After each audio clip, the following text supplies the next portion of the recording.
This week on Gridlife Digest, we talk about the Game Award winners, ask what the hell is going on in Death Stranding, critique Snowbike Mike's morning routine, and share New Year's resolutions. Next.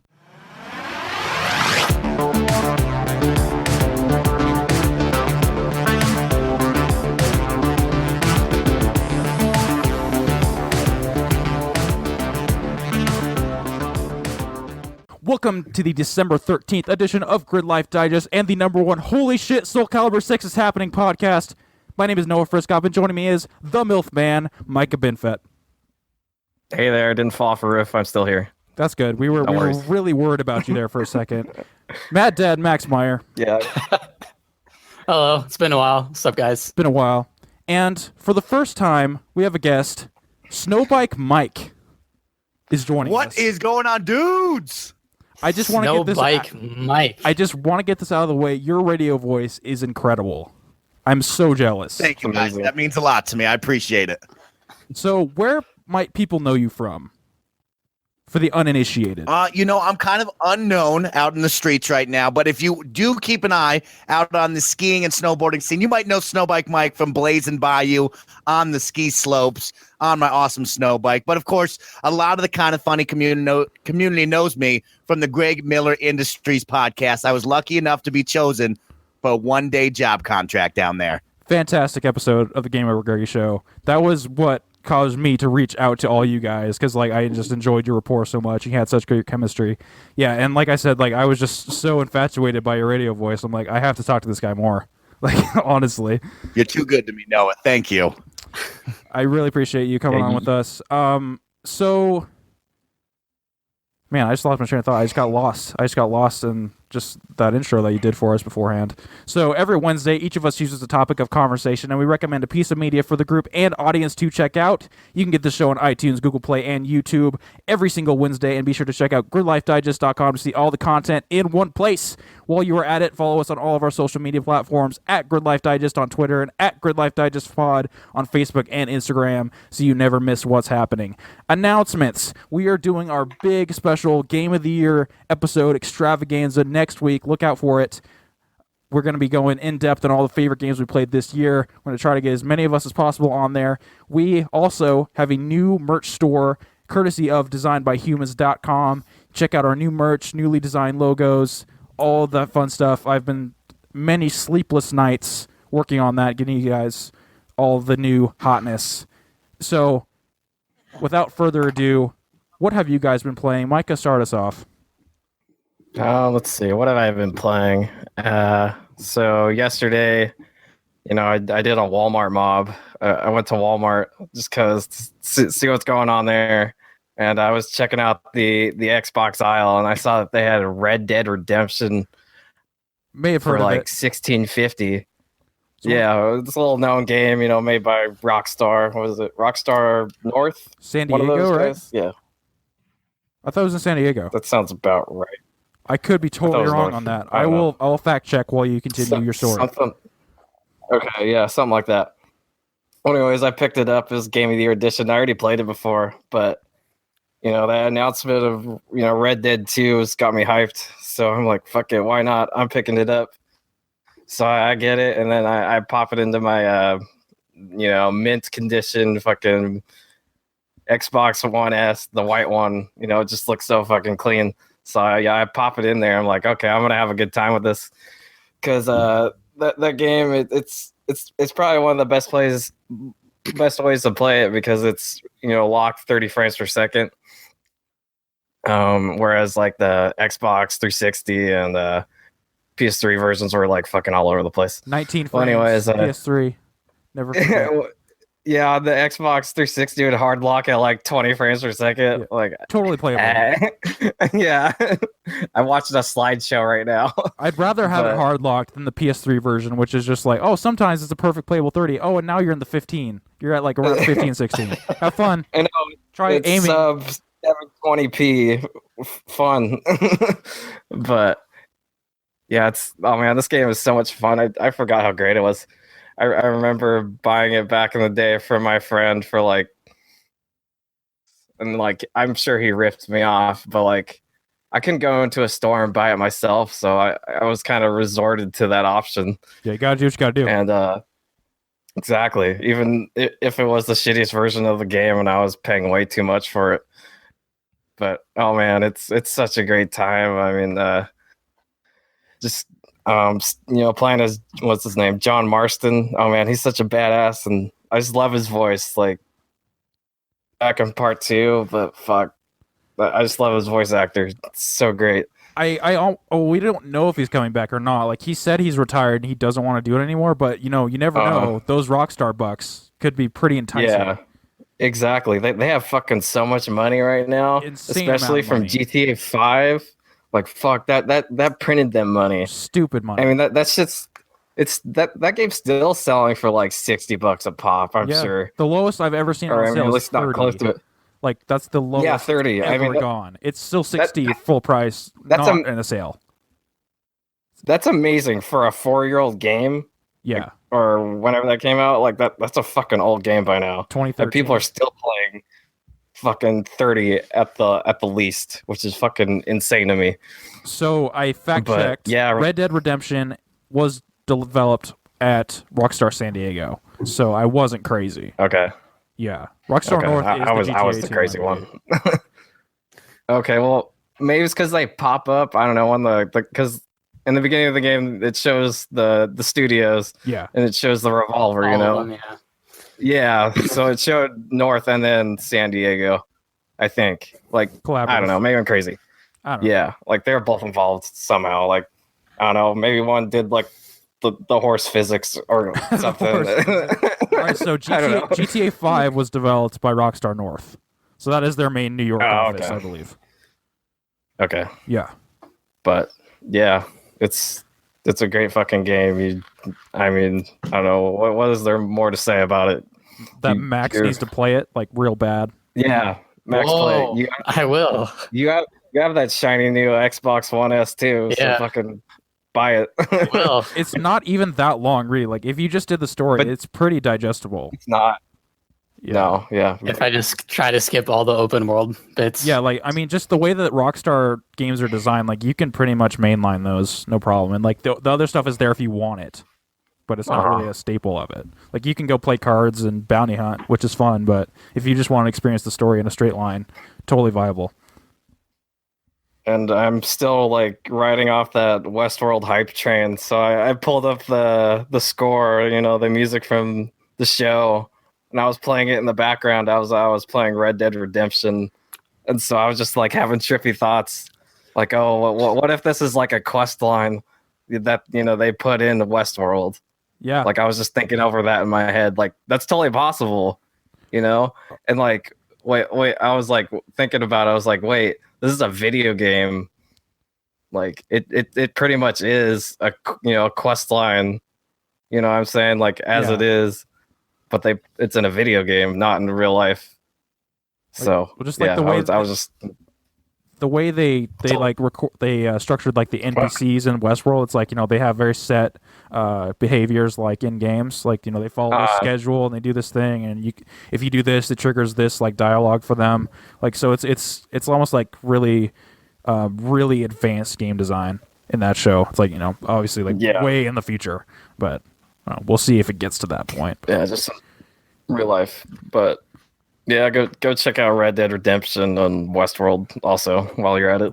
Yeah, if you haven't watched Westworld from our recommendations yet, check that show out. It's fantastic. Watch a couple more episodes. It's getting crazy. Yep, amazing. But yep, that's all I played. So whoever's ready, go next. How about you, Mike? Oh, guys, have I been playing a lot? Let me tell you what, I busted out brand new Xbox One X Scorpio. Baller over here. Just to give you guys a quick rundown, I've played Wolfenstein 2, Star Wars Battlefront 2. I was playing a little bit of Mario Odyssey. It didn't quite grab me. Then I played some Shadow of War, and let me tell you what, that game forces you into microtransactions, and that's effed up, y'all. Effed up stuff. Fuck you, Warner and then now, yeah, come on. And so now I've moved on to Assassin's Creed Origins, which every time I try to climb now, I'm holding down A, hoping that I'll do the Italian super jump from Shadow War, yeah. So that's throwing me off a lot. And then my final one, I am playing much Fortnite Battle Royale. It is ridiculous, boys. I'm putting hundreds of hours into it. Hundreds of hours, damn. We're big fans of that. We're nowhere close to hundreds of hours. We need to get back into it. Oh, boys. I mean, this thing is giving PUBG a run for its money. I mean, I like PUBG on PC, but being console friendly, having that cool harvesting and building mechanic, I mean, it can't get much better than that. You know, man, when are we going to play again? Because we all need to play again.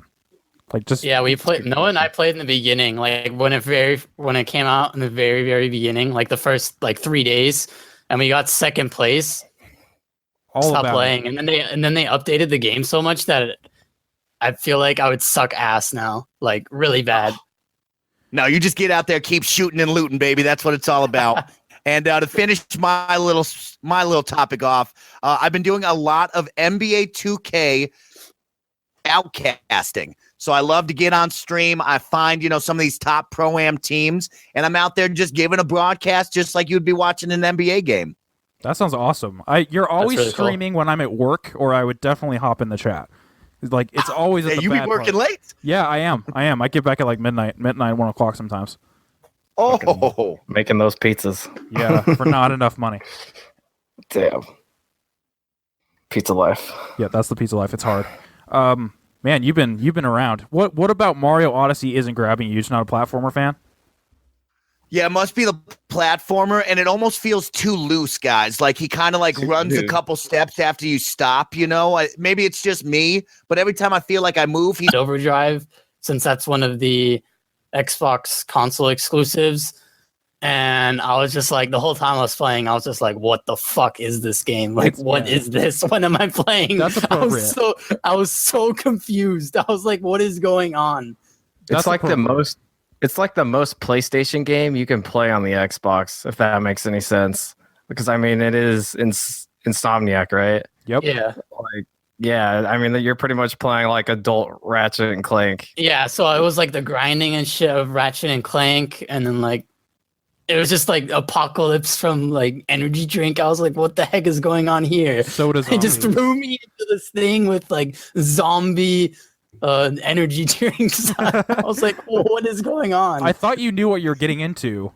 No, I didn't. I saw the cover. I was like, okay, it's sure, it's a little wacky, a little quirky. But yeah, no, it's a trip. It's a trip. Yeah, it's the weapons and traversal of Ratchet and Clank coupled with Jet Set Radio Tony Hawk combos of trying to never touch the ground, but then also blasting these zombies with crazy ass weapons that are all very referential to films and games. Man, I adore that game, but it is a lot to take in if you don't know what you're getting into. I totally get it. Yeah, I was just like, what the fuck? Yeah. Are you a Sunset Overdrive fan, Mike? Big Sunset Overdrive fan. I was actually going to chime in and say, you know what? We need to call up Mikey Double D Doherty from last week's podcast. He needs to get up on this hype train. He said he didn't like it. No way. That game is awesome. Double D Doherty doesn't like Sunset Overdrive? Well, that's going to be an issue. I guess he's not coming back. Yeah, I was about to say, you don't be featured anymore. No, that's a problem. PlayStation fanboy. Yeah, no, man. Crash Bandicoot got nothing on Sunset Overdrive. Say that right now. So is there an Xbox One X patch for that? Can you play that in 4K?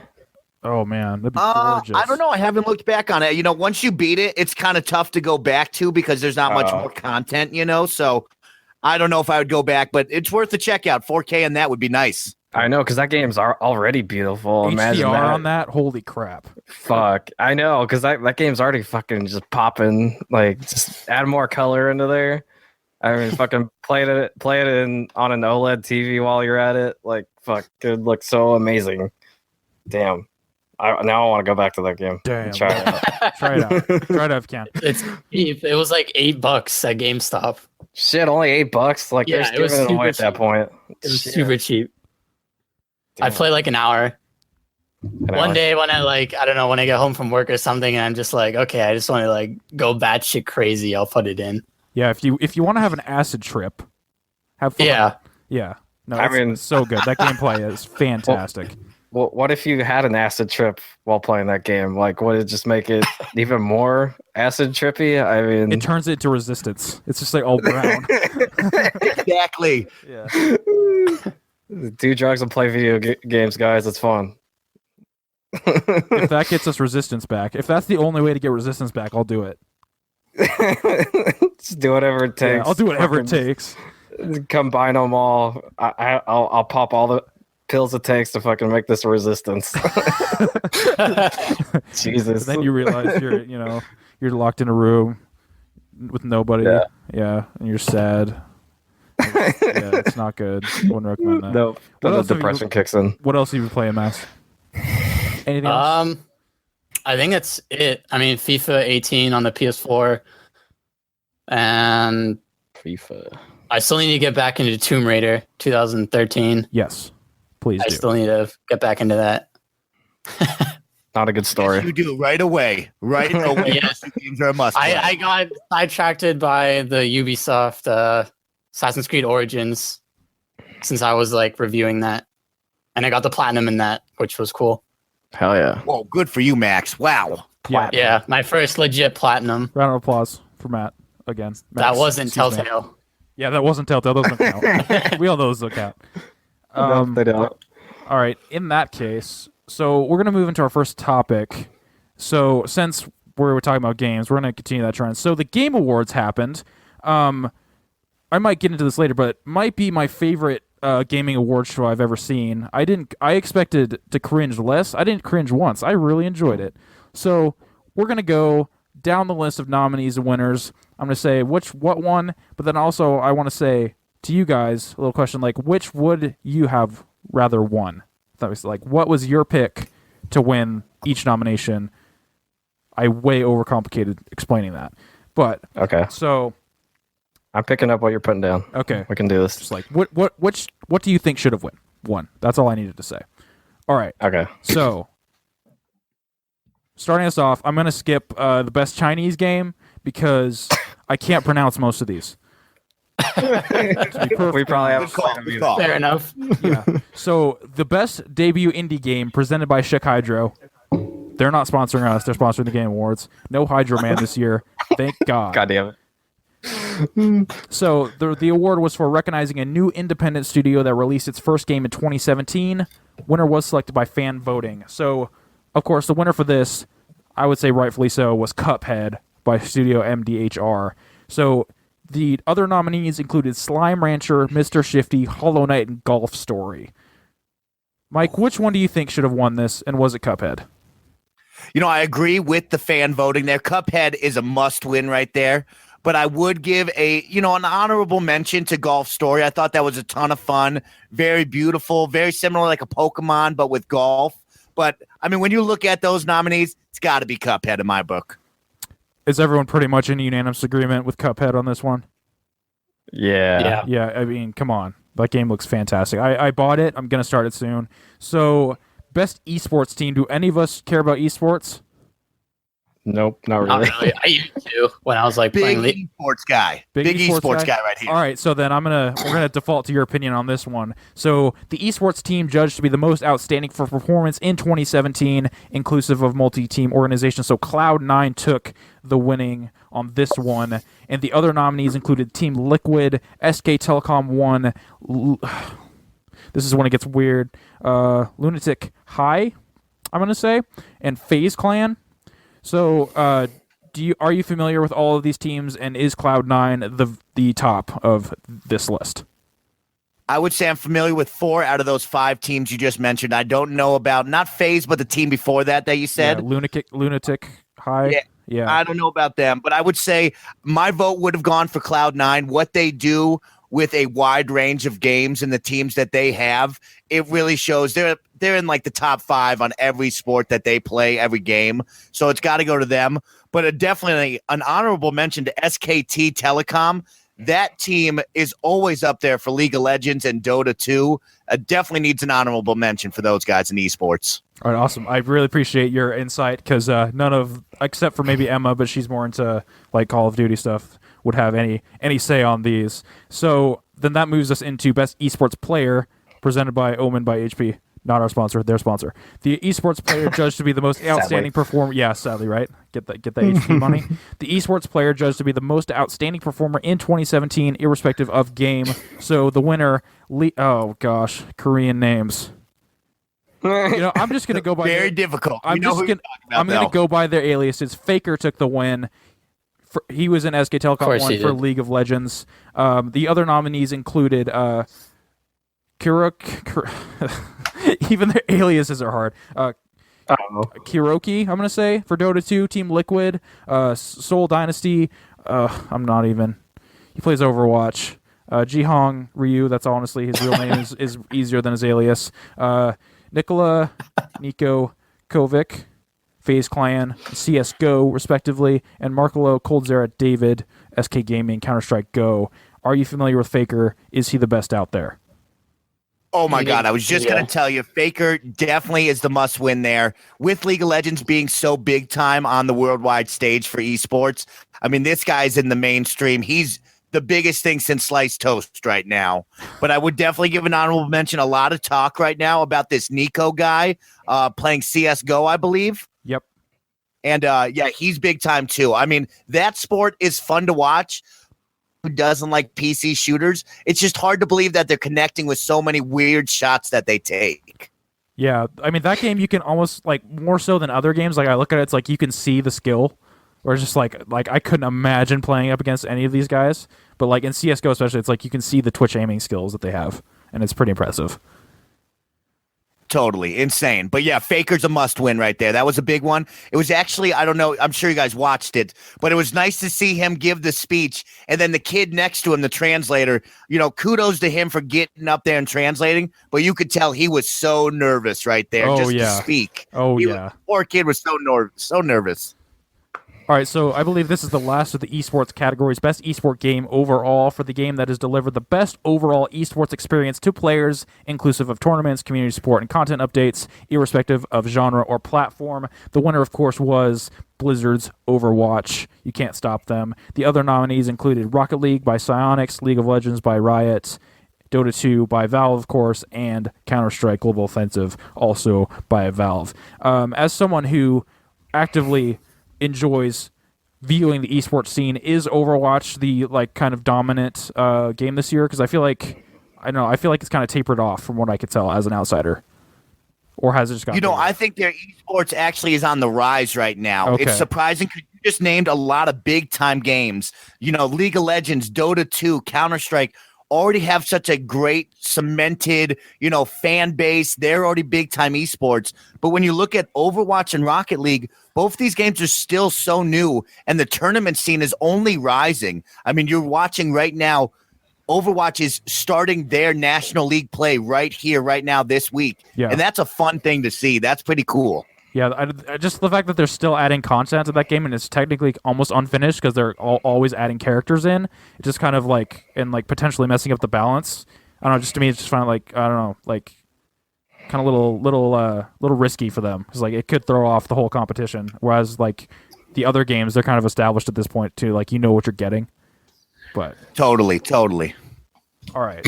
So maybe from now forward, we can all kind of lend our opinion. So let's go to what I believe was the first award for a trending gamer, for a streamer, influencer, or media member who has made an important impact on the industry this calendar year. So a few big ones here. I don't know a couple of them, unfortunately. So Dr. Disrespect took the win, kind of unsurprisingly.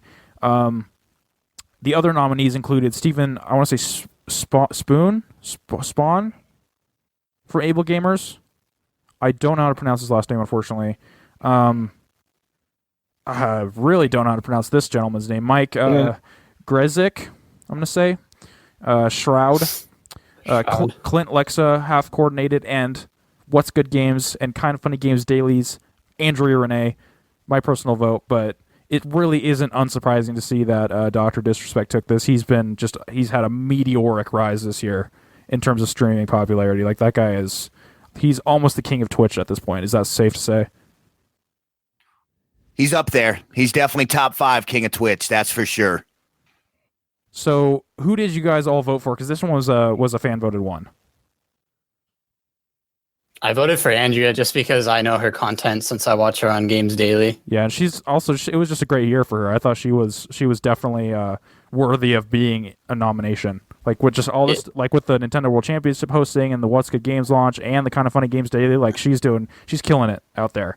So I mean, just to be among the nominees is a great honor, but just Guy has a huge fan base that he can reach out to. He's got like was it like 50K views per stream? Like that's crazy. Anywhere from 40 to 50 every single time this gentleman gets on. He's killing it. It's insane. It's a lot. Who'd you vote for, Micah? Did you vote? No, I didn't vote. Oh, man. I didn't recognize any of the names. I haven't watched like too much Kind of Funny content within the last year, so I'm like, oh, who's this Andrea chick or whatever her name is? It's like I'm not gonna vote because I don't know her and I don't know any of these other guys. I'm not gonna be a fake fan.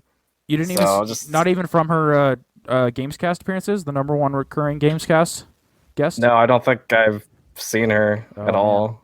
Like I said, it's been a long time. Like fucking real life does that to you. Yeah. Like once you're out on your own, like you don't have time to watch YouTube all day, unfortunately. Yeah. So that's the sad truth. Sad truth. Yep. Just too much working 40 to 60 hours a week. Don't have time for YouTube, but wish I did. Podcast, man. Like your real thing, you pop in a podcast, like that should Kind of Fun Games Daily. That's all I'm saying. Yeah. I'll try it out. I'm not telling you how to live your life, but you're missing out. That's all. I'm definitely missing out. Wednesdays. It does look like a good time. But, okay. Yep. So, who did you all? So I'm gonna say Andrea on that last one. We wanted her. Okay.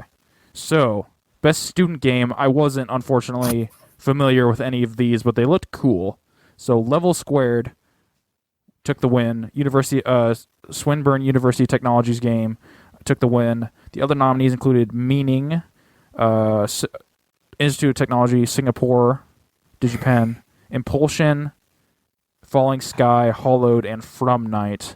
Do any of us have any strong opinions on these, or did they just kind of come out of the left field? Never heard of any of them. Yeah, they're like I said, they're student games, but they all look pretty cool, and they're definitely worthy of recognition. That'd be interesting to try them out. Yeah, like I mean, definitely. Even though we don't know them, like, hey, if maybe we can pop it in on Steam or something and try it out. But yeah, I had no idea what these games were or what they were about. All right, hopefully, hey, good for them. Yeah, good for them indeed. Hopefully, these next ones we can have some real opinions on. Yeah. So this one, kind of redundant a little bit, but I guess the other one was for an indie studio's first game. So best independent game overall for outstanding creative and technical achievement in a game made outside the traditional publisher system. Cuphead took the winner on that one. I'd say well-deserved. The other nominees were Pyre, Night in the Woods, What Remains of Edith Finch, and Hellblade: Senua's Sacrifice. Just judging by these and what I know, I'd probably say Cuphead or Hellblade, if it didn't also take a couple of other very more specific awards that it deserved. I'd probably say Cuphead for me on this one. How about you, Micah? Yeah, easily. I mean, yeah, I started playing it the other day just because it was like $17. I was like, hey, why not? But I was thinking to myself, I'm like, this would be amazing if you could play it on like one of those old ass like tube TVs. Like it would add to that fucking effect it has, like the staticky sound and everything. Yeah, it would just make it that much better. There was a YouTube video that I saw where someone did that. Like they got the Xbox to work on it, and it looked like incredible. Well, incredibly shitty on purpose. But it's part of the art style though. Like it's supposed to look intentionally kind of shitty. It looked so authentic. Like having it black and white, and then having just like the static on it. It was really. I highly recommend everyone go watch that video. Very cool. Oh yeah. Definitely added to it. Yeah. That sounds like a good time. Like yeah, definitely. I'm gonna try that out. How about you, Mike? Play any of these other ones? Of course, I would vote for Cuphead, but I like to see the recognition of A Night in the Woods and Senua's Sacrifice, Hellblade. I think those two definitely, just being recognized is a win in my book. Absolutely. But Cuphead would have got my vote. But those two were good. Those two other games were great. Fantastic. I hear good things about all of them, but, this year's been so packed that I haven't been able to get to all of them. How about you, Max? What would you pick out of these? Cuphead. Cuphead? All right. Yeah, I heard that like they hand drew like all that stuff, right? Incredible. So, like, yeah. It looks incredible. Amazing. It's an achievement. Dedicated. I probably will pick it up since I have the Xbox now. Yeah. Even though I feel like I'll suck ass at the game. Like I feel like it's one of those games where I'll definitely rage quit. No, yeah, it's fucking Like, hard. for sure I'll rage quit, but just to experience the hard work that they put in with hand drawing or whatever, sure they can have my money. Yeah, it's hella hard. I'm still on the first level. Okay, like don't laugh at me too hard. But it's fucking hard. I'm playing on simple, and it's difficult. Don't you worry about it. It's hard. About myself. It's not an easy game. I'm looking for. I might jump into that tonight actually, if I don't have. Well, no. Tonight I'm going to play the Monster Hunter World Beta. Well, that's still going on. By the time we're recording this, heck yeah! Pretty excited for that. I'll be on PlayStation though. Unfortunately, I assume you're going to be on Xbox, Mike. So I'm going to be playing on both consoles. I'll keep an eye out for you. Squad up. Let's squad up. Kill some monsters. Let me see. All right, so I've pretty much swept that by Cuphead. So the next one on this list here, I don't know if these are in order or not. So the most anticipated game presented by McCafe. We don't have that sponsor either. I wish. So awarded to an upcoming game that has shown significant ambition and promise. Title must be announced and scheduled for release after December 7th, 2017. So there's a few notable exceptions from this list, but a good list nonetheless. The winner, The Last of Us Part 2, big surprise. The other nominations were Red Dead Redemption 2, Monster Hunter World, Marvel's Spider-Man by Insomniac, and Santa Monica's God of War. Quite a list there. We got a lot of good stuff to look forward to, especially next year. But man, Last of Us 2 almost kind of sticks out as it's not going to come out for a very long time, and these are all pretty much 2018 games. So yeah, that's what I don't know. Like, I love The Last of Us. Obviously, it's my favorite game, but personally, I think it shouldn't qualify if it doesn't have like a release like window. Yeah, in my opinion. If you're gonna do the far-flung stuff, get us some Cyberpunk 2077, get us Death Stranding, like get us those like the ones that we don't have a date for. Exactly. Yeah. But I mean, I voted for Spider-Man just out of the idea of like the next year stuff. Actually, no, I voted for Spider-Man once and Red Dead another time just because I couldn't decide. Because I just cannot wait for either of those. Well, I can't wait for all of these, but like especially those two. What did you guys all vote for, Micah Stardust? Well, like I was saying, I didn't vote. Oh, you didn't vote. I'm so sorry. What did you have voted for? No, it's okay. I'm so forgetful. I'd say Last of Us was deserving, even though it's probably not going to come out till probably like 2020. 2020. Let's be real. Yeah. Double D pizza date. Yeah, exactly. But oh man, I'm so excited for that game. Like it just looks like The Last of Us, but fucking they're pushing up the ante. Yeah, part 2, obviously, and I know it's gonna be amazing. Like there's no doubt about that. Naughty Dog hasn't failed me like ever, except for maybe Uncharted 2. I didn't care too much for it. You're crazy person. Hot take. Still, you're crazy.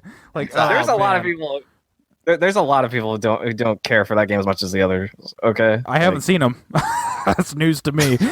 Well, what's his name? Greg Miller. He doesn't like it, or he didn't like it as much as the other one. He just prefers 3. He's a sane person and prefers 3 because it's better.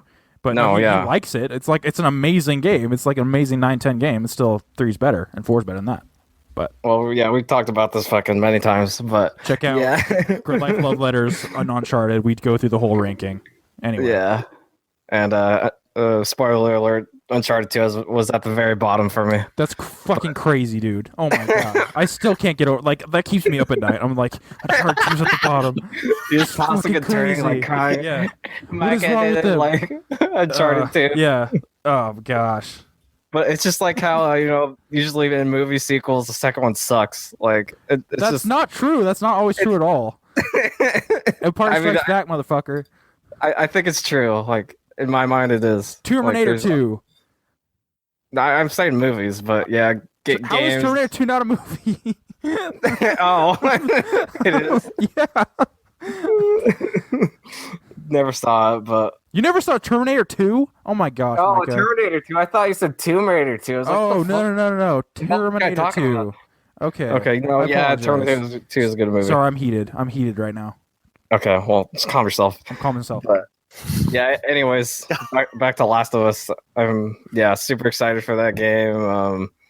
And I'm about to get my new TV in the next couple days. It's the 55-inch 4K OLED LG TV, and like I'm gonna play fucking The Last of Us on that TV, and it's gonna look fucking so good. You better play Horizon. I swear to God, if you don't play Horizon. I'm no for sure, because I bought that like a couple months ago on a sale, and I've just been saving it for that TV. Like I had no intentions of buying the TV at the time, but like I mean I knew I'd be saving it for something better. But I'm so excited for it. Yeah, man, I'm gonna live vicariously through your purchase, because that will be me for a long time. My $1,500 purchase, no regrets. No regrets. No, none at all. Because I'll be getting probably one of the best gaming experiences out there. Absolutely, 100%. Mike, what about you? What is your most anticipated? I voted for Red Dead because I am so pumped to get back into that Western cowboy world. Pumped. But I mean, all those that we just brought up, those are all heavy-hitting games. I mean, Spider-Man's going to be awesome. You got Monster World. This game looks so much fun, that Monster Hunter. I can't wait to play more of that. That's soon. Like, we don't have to wait that much longer at all. I cannot wait. It's January. That's the best part. And like you said, The Last of Us, we don't even know when that's happening. God of War is going to be really, really good, too. So all 5 of those, I mean, that was just a throwaway vote for me. We could have voted for all those every single day. Absolutely, dude. Like, all of these could have been in it for me. Just really miffed that Cyberpunk isn't in this list, because that might be my number one, like, most anticipated of all time. So, and then Max finishes off. Yeah, Last of Us. Last of Us. Just perfect. Of course. Big surprise. Fucking fanboy. Got a poster up behind him. Like I said, I feel like it's kind of weird if it doesn't have like a date, Yeah, absolutely. Like it should be like within the next year. Yeah. Like obviously, release dates aren't like known or whatever, but there should be like a window, right? Mm-hmm. In my opinion. It's a far-flung window. Yeah. There's no window to look through. It's blacked out. You're not seeing it anytime soon. It's just Neil Druckmann on the other side. He just closes his blackout curtains. Just go and make the game. Like everyone knows, like there's a lot of hype and expectation. Just go and make the game. Man, it's gonna be so good once it's out. Fucking make it. Well, and they said it's like 50 to 60% done. Yeah, that's a bunch of bullshit. There's no way. No, there's no. I'd way. say they're maybe like 15% into it. Like 15, they barely like 30. I was giving like the benefit of the doubt at 30, but that's even seems. Oh, okay, generous. 30. Even that's pushing it. Yeah. But yeah, there's no way, because they finished up with Uncharted 4 like last year. Yeah, like Lost Legacy. Yeah. Yeah, like how did they make like half of a game in like a year? They're talented, but they're not that good. No, and also they're perfectionists. So that's true. Like I'll buy it. It may be 50% done, but that part might be shit. Like, Yeah. Because I remember the first Last of Us when they were making that. Like there was a Neil. He was talking about how the game it didn't turn into a 10 until like the last couple of weeks of making that game. Yep. It was probably like a 6 leading all the way up until the end. Jesus. A 6 until everything is probably a little less than it. Yeah, like it's like an 8. 9. Okay, maybe not a 10. Okay, but the difference between like good and like fucking amazing, within those couple of weeks time. Yeah, absolutely. No, right now it's probably just like meh. So hot, but like that's just part of game development. Yep, that's what I'm thinking. But yeah, all right, man. I watched the teaser trailer, like the PSX trailer yesterday. Like I just get chills every time, just like the music. Yeah. Oh, gosh, cannot wait for that. All right, so the next one, we'll move on. Best multiplayer game for outstanding online multiplayer gameplay. All tingly. A little late on that. Yes. It's fine. It's okay. For best online... God damn it, Micah. For online multiplayer gameplay and design, including co-op and massively multiplayer experiences, irrespective of game genre. The winner, of course, was PlayerUnknown's Battlegrounds. Not a surprise. The other nominees included Fortnite, Call of Duty World War II, Splatoon 2, Mario Kart 8 Deluxe, or Destiny 2. Just going to put it out right there, right out from the get-go. My vote was for Mario Kart 8 Deluxe. Damn. That's a good vote right there. My vote was for Fortnite because I think they did a tremendous job reevaluating their game, realigning, and coming out with a free-to-play battle royale on console and PC. They did an amazing job with that. I want to play that right now. Hell yeah. And I put 25 hours into Destiny 2, but it was basically with myself, so I didn't really consider that as a multiplayer experience for me this year. Sad. Yeah, no, I know. People don't like to play with me. Turns out. It's okay. Splatoon 2 never gave a shot. I'm sure it's fun, but I had Mario Kart 8 for multiplayer. Max, do you have any care into any of these besides Fortnite? I imagine Not really, yeah. but I see why PUBG won. With the multiplayer stuff, it's just like, what's hype for that year? Like last year it was Overwatch, this year was PUBG. Yep, 100%. Next year, who knows what it's going to be, right? Red Dead Online. Probably, Maybe. right? Like, it's going to be... I hope it's good. I hope it's just Westworld, but in a real video game. Do it. All right. So, I'll ride the Mario Kart hype train and say that was my hypothetical vote. Okay. But, yeah, I wouldn't really think of that as like a massive like online multiplayer game because the online kind of sucks. I mean, when I was playing with Eli like a couple months ago, like every time I tried to play with him, fucking, it would just drop, like signal lost. Like you're not playing, you're not having a good time. Yep. But playing locally, that's a good fucking time. Like back when I was over in San Francisco with Max and Eli, we were playing at Underdogs. Like we had the Switch out, and we were all taking turns playing Mario Kart. Like that was the best. Yeah, it was so fun. Yeah, that was it so was fun. It was so much fun playing that. Like we were just switching off, and we were there for like an hour or two, just playing it and having a good time. And then we just kept on playing it while we were on a train ride, like halfway faded, going to Max's house. Like that was even better. We were just tossing around the Switch playing. Like we weren't playing multiplayer at the time, but it was still fun, a fun experience.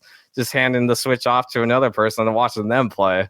It's like, oh, I kind of have a headache right now and I don't want to play, so you can play. So that's kind of what it was. Yeah. And yeah, I fucking love Mario Kart 8. Like it's so much fun. It's just it's pure gameplay. There's nothing else to interfere with that. It's just pure fun and amazingness. But what about the Mario timeline? Where does it fit on the Mario timeline?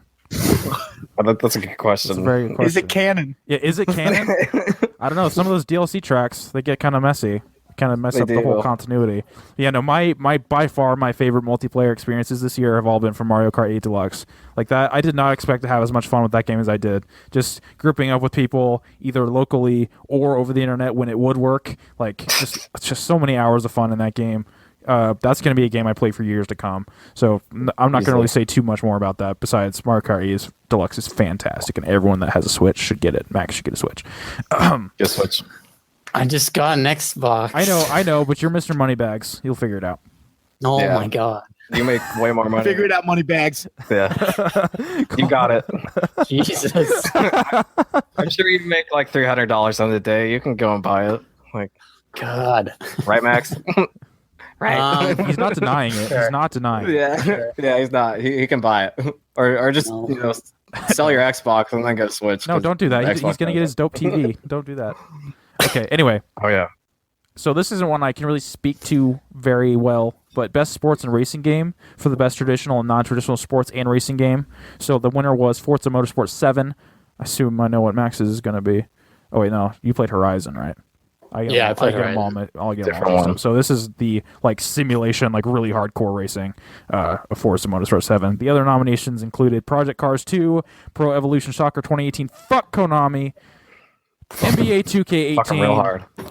GT Sport, and FIFA 18. I believe I picked Project Cars 2 just because from the gameplay I saw, it looked really cool. That was like a fake fan vote, and I probably shouldn't have voted, but fuck it. Micah didn't vote, but what would you vote for, Micah, No. in this list, if anything?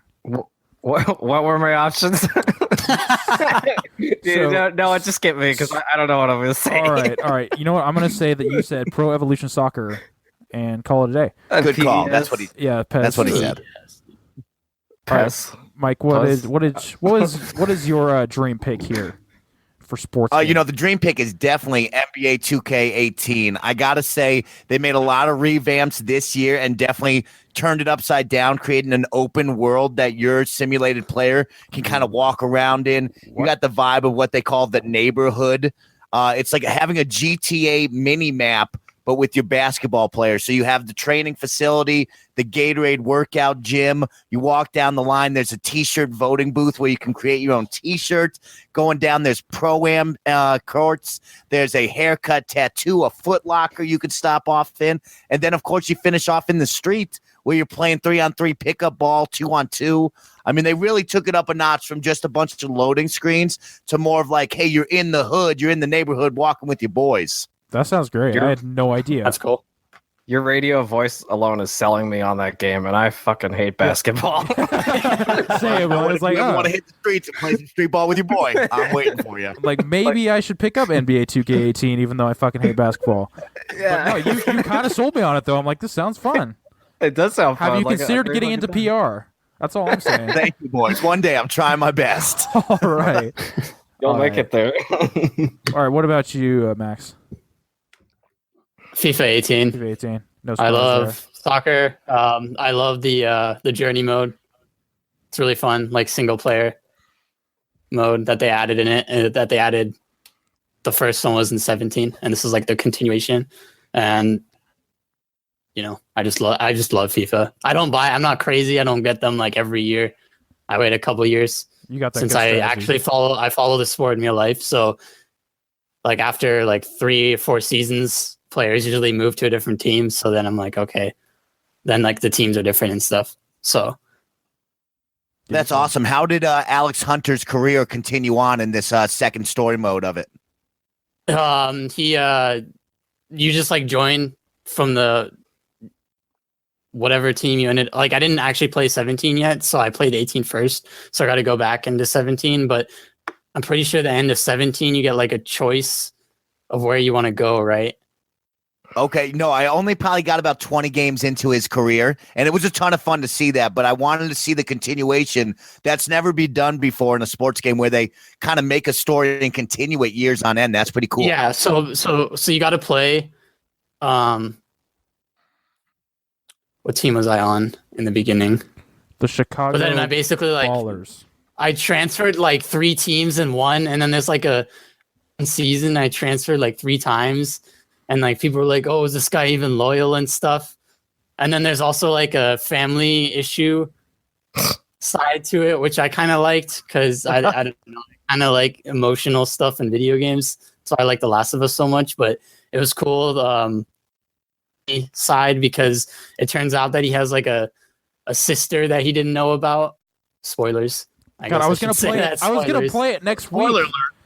God Spoiler alert. He has like a sister that he didn't know about, and she like plays on the U.S. women's soccer team. So you get to play as her a little too. What a twist. So I thought it was cool. Addition of the women's teams as well since last year. That was really cool of them to do that, maybe 2 years ago. But you know what I also think got snubbed there? What happened with Madden 2018? They added in the long shot story mode. Shouldn't that have been recognized? That seems odd that wasn't in there. Yeah, no, not in here. Maybe replace Pez with that because fuck Konami. Come on now. Yeah.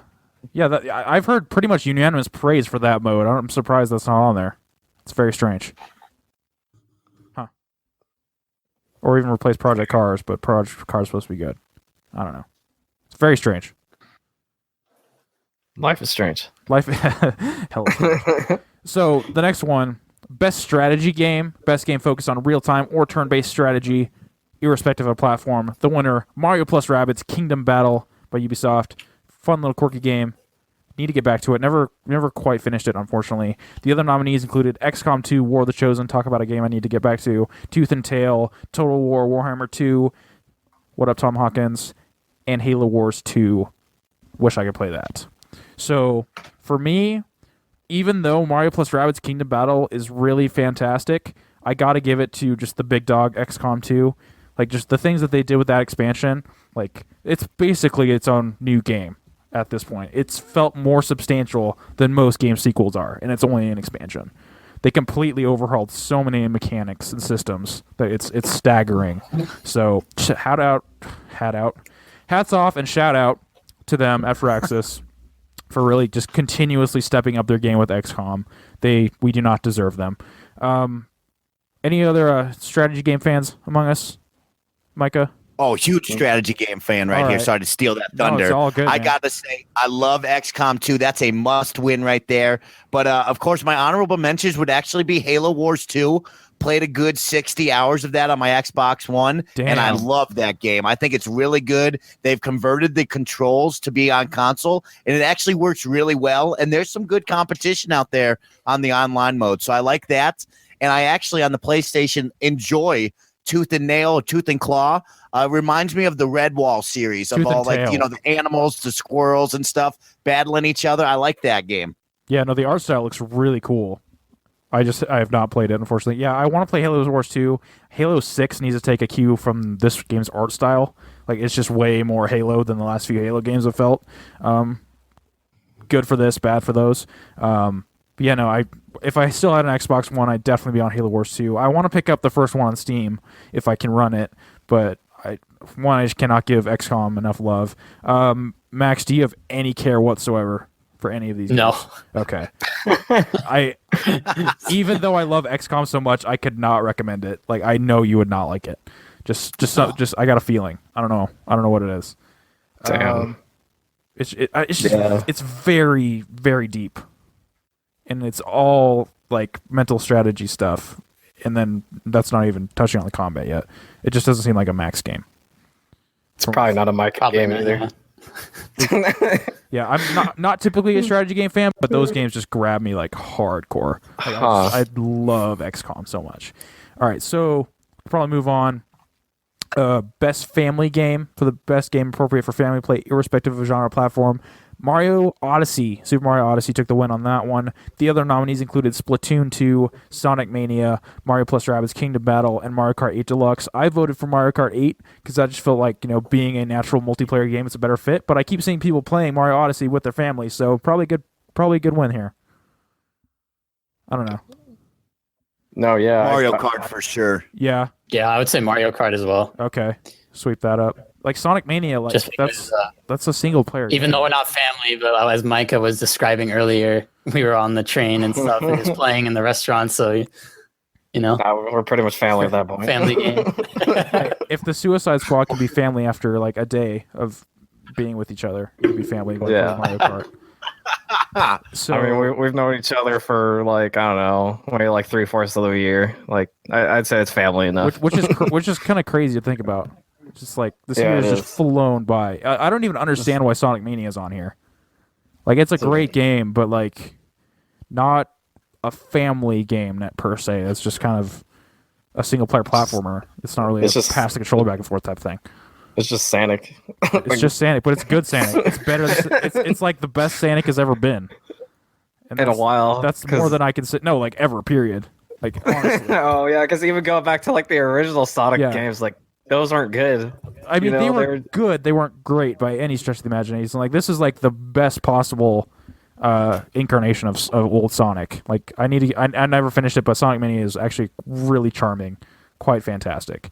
But it has all of the pros and cons of old Sonic. So just, if you're gonna play it, go into there with trepidation.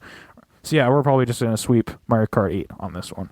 Yeah, I agree with that one too. All right, so best fighting game for the best game designed primarily on head-to-head combat. The winner, the excellent Injustice 2 by NetherRealm. The other nominations included Tekken 7, Nidhogg 2, Marvel vs. Capcom Infinite, and ARMS. So yeah, definitely voted for Injustice. That game is so fucking good. I wish I played Tekken. Just came out at a bad time. I'm a big Tekken fan too. But Injustice has kind of scratched that itch, unfortunately. But now we got Soul Calibur coming out next year, and that's gonna be what takes over my life in this genre for probably the foreseeable future. When we get that in our hands. Mike, are you a fighting game fan too? I'll dabble in it once in a while. I did play the original Injustice, like at least the story mode, Yeah. but I didn't really play too much of the multiplayer. But I watched you and Eli play Injustice 2, and that was like the most exposure I ever got to it. And it looks like you guys are having a good time, so I was having a good time watching you. So I can see myself playing it. Yeah, the story mode And, is so fantastic. Like it's worth it for getting for that alone, honestly. Okay, yeah, I'll definitely pick it up if I can find it for pretty cheap and blaze to the story mode because I had a good fucking time with the first one. It blows the first one out of the water. It completely just blows it out. Damn. Yeah. Okay. Yeah, I'm hyped on it. And isn't that game like really pretty? Like out of like any other game that's come out? Incredibly gorgeous. Like the character models are nuts. Yeah. Damn. Like Superman looks like Bill Paxton kind of, which is weird, and I couldn't get over it. But that's just a character. This is just a design thing. Like Harley Quinn, especially, is like holy crap. Her model is like really detailed. Damn. Just the facial animation is just nuts. Just man, gorgeous. Fucking yeah. Gorgeous. I'll definitely check it out. But I have to say one thing: fuck Marvel vs. Capcom because there's no X-Men in it. So I'm not touching it. Yeah, and also it just doesn't look good. Like I didn't play it, so I can't speak. And the gameplay is supposed to be good, but like it just does not. Like what is wrong with Spider-Man's neck? It's just like, all elongated and weird. No, it's like it's just getting eaten by his shoulders. Like he has no neck. Yeah, and then Captain America is just chest is just like a fucking like a pontoon boat, just gigantic. I don't know. It doesn't make any sense. No, it doesn't. Just go buy 3. Yeah, or Ultimate. Yeah, 3 Ultimate, or whatever it's called. On PlayStation 4. Yeah, no, like those games are actually really fun. And then I played the demo for the new Marvel vs. Capcom, and it wasn't even fun. You're just fucking fighting, I don't know, just a bunch of fucking like no-name bots? Yeah, minions. Like, I don't care. Like, let me fight some cool characters. Like, I don't care about these Ultron bots. They look stupid. Like Dante from the Devil May Cry series. Yeah. And Knuckles. Throw in some more, Capcom characters since we don't have X-Men anymore. So R.I.P. X-Men. Wolverine was my dude. Wolverine and Amaterasu in 3 was my team. I really need to play Tekken 7. Really bad. Big Tekken fan. And do you care, Max? No, but out of those, I'd probably say Injustice 2 just because I like superhero stuff. So, like, the setting is way more appealing to me than just some random, like, warrior, like, whatever. Bunch of Japanese dudes beating the shit out of each other. Yeah. And one of them's a cheetah for some reason. They took out my dude. I can't remember his name now, but he was literally just a kangaroo. He's just a kangaroo, and he has boxing gloves on, and he was the best. No. What was his name? I can't remember his name. I haven't played Tekken in a very long time. Okay, because I know what you're talking about. I feel like Tekken's always putting in like animals in there. Yeah, but like, okay, so I guess it was like an animal activism group. Got all pissed off. It's like, he's a poor defenseless animal. It's like, have you not seen a kangaroo kick the shit out of a person before? They can handle themselves. Yeah, they can hold their own. Why are you trying to defend a bunch of fucking kangaroos like in a video game? Yeah, get your priorities straight. And one of them is a bear, and they said they can stay because bear is stronger than a person. So like they're obviously it's fine. Yeah, it's stupid. I've seen way too many compilations of kangaroos beating the shit out of people. Yeah, to feel bad about it. Shut up, you SJWs. Just go back to your holes. Like these weren't issues to begin with. You're just making it out of fucking thin air. It's a fake kangaroo in a video game. Yeah, you're just fucking reaching for the fucking dingleberries. Like nothing's happening. Is that what I was saying? I don't know. I just thought of it in my head now. No, that was good. But what I meant to say was cherry picking, but a different kind of berry thought came to my mind. It's fine. And I thought it fit better. Anyways. All right. What's the next category? All right, so the next category is best role-playing game. For the best game design with rich player character customization and progression, including massively multiplayer experiences, which is kind of weird. So the winner was Atlas's Persona 5. You may have heard of it. The other nominations included South Park, The Fractured Butthole. How to say that correctly? Butthole. You got to say it like butthole.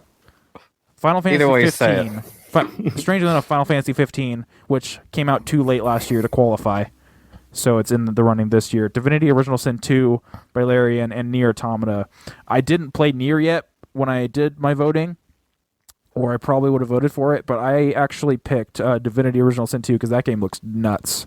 Like, I've only played the first one, but just from what I can tell from the first one, and 2, just looking at 2, like, it's just, in terms of sheer RPG gameplay, like, that game just, it knocks most, even just other games in of its genre out of the water. So, I mean, that game, I feel like, is going to be a sleeper game of the year contender. Looks fantastic. Hell yeah. Can't get in Persona as much as I try. Did you play Persona at all? I tried to get into Golden on the Vita, but it just did not grab me that much. I'd actually rather watch the anime about it. The anime is a good time. I would rather watch the anime, to be perfectly honest. I recommend it, but I really loved. I'm going to talk about Persona 4 Golden first, but I really loved the hell out of that game. Like, that is one of the few RPGs that, like, I've made it all the way through. Like, besides, like, Pokemon. That's pretty impressive. Like, that's a long haul. I mean, I played it on the easiest difficulty, so I mean, you know, I might do that. I might go back and just do it on easy. It's kind of the way to do it. I mean, if you don't want to get, like, you know, fucking stressed over it, like, that's the only way to play that game. For if you're, you know, just not a hardcore fan of RPGs. But oh man, that game is amazing. It took me about, like, I think 40 or 50 hours to play through that game. And I think if I had played through it, like, on normal difficulty, it probably would have been, like, up in the hundreds easily. But oh man, and you in that game you build all these these relationships with these people, and then social links, right? Is that what they're called? Yeah, social links. Yeah, that's what they're called. And then that adds, I don't know, abilities, or makes your persona stronger in some way. And it was just a super cool game. And then it was on Vita, like, fucking the best handheld of all time before the Switch. You could play it on the toilet. That's how those 6 hours went by so fast.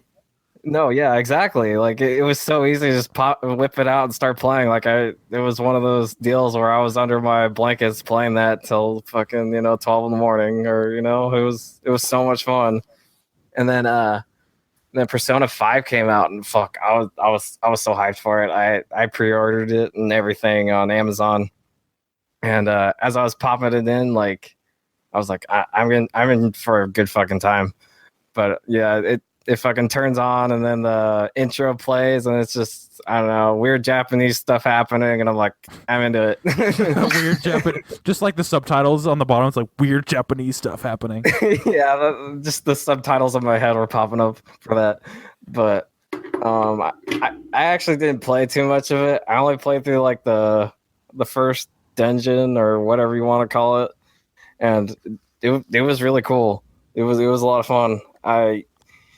Because what happens is you go through, and you're basically you're in the, like, a mind of you're in this palace, and it's your gym teacher's I don't know, alter ego. It's like the bad version of him, and you're trying to expose him by defeating his palace. So that was pretty much the storyline of that, like, thing. But really, he was like a creepy perv. Like, he was such an asshole. Come defeat my palace. Yeah. There's a lot of weird sexual things going on in there, which, I mean, it's kind of not surprising, since that is, it is, a Japanese thing. It's Persona. It's got the big dick monster. That's all you have to say. Yeah. But yeah, I've been meaning to go back and fucking finish that game. It's really good. You'll probably do it before Greg Miller does, even if you wait. No kidding. But anyways, I the way I played through a majority of that part I played was on the Vita through a remote play. Is that the way to do it?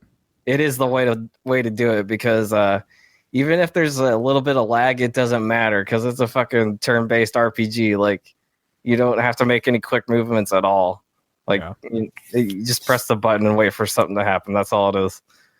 But that was the way to do it. And then, like, the OLED screen on the Vita, like, it made the colors pop in that game even more. So I definitely recommend playing it. That is the way to play it, because, like, when I was with my controller, like playing it on my TV, I'm like, this feels weird. I need to play it like on the go. I need it on my toilet. Yep, I need it on the shitter, please. I can only play it while taking a shit. Snowbike Mike, what's your favorite RPG in this list, if any? Snowbike Mike. Snowbike Mike. His dogs are looking. Do we lose him? We're looking right at him. He looks shook. He just all this RPG Japanese RPG goodness was too much. He's muted. Muted himself.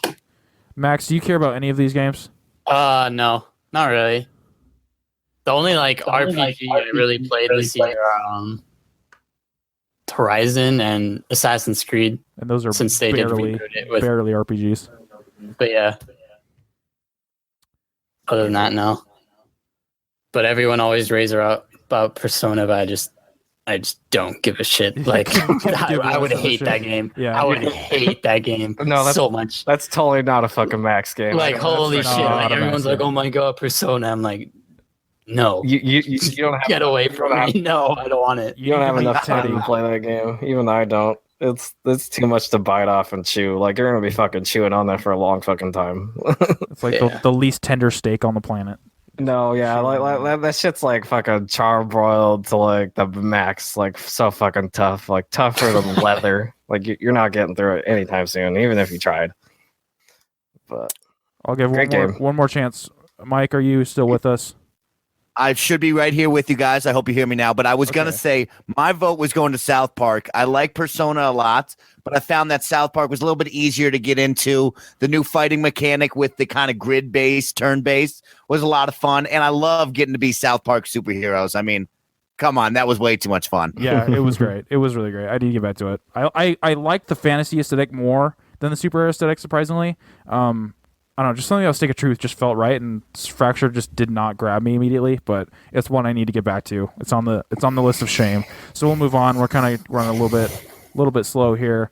So best action adventure game for the best action adventure game, combining combat and traversal with puzzle solving.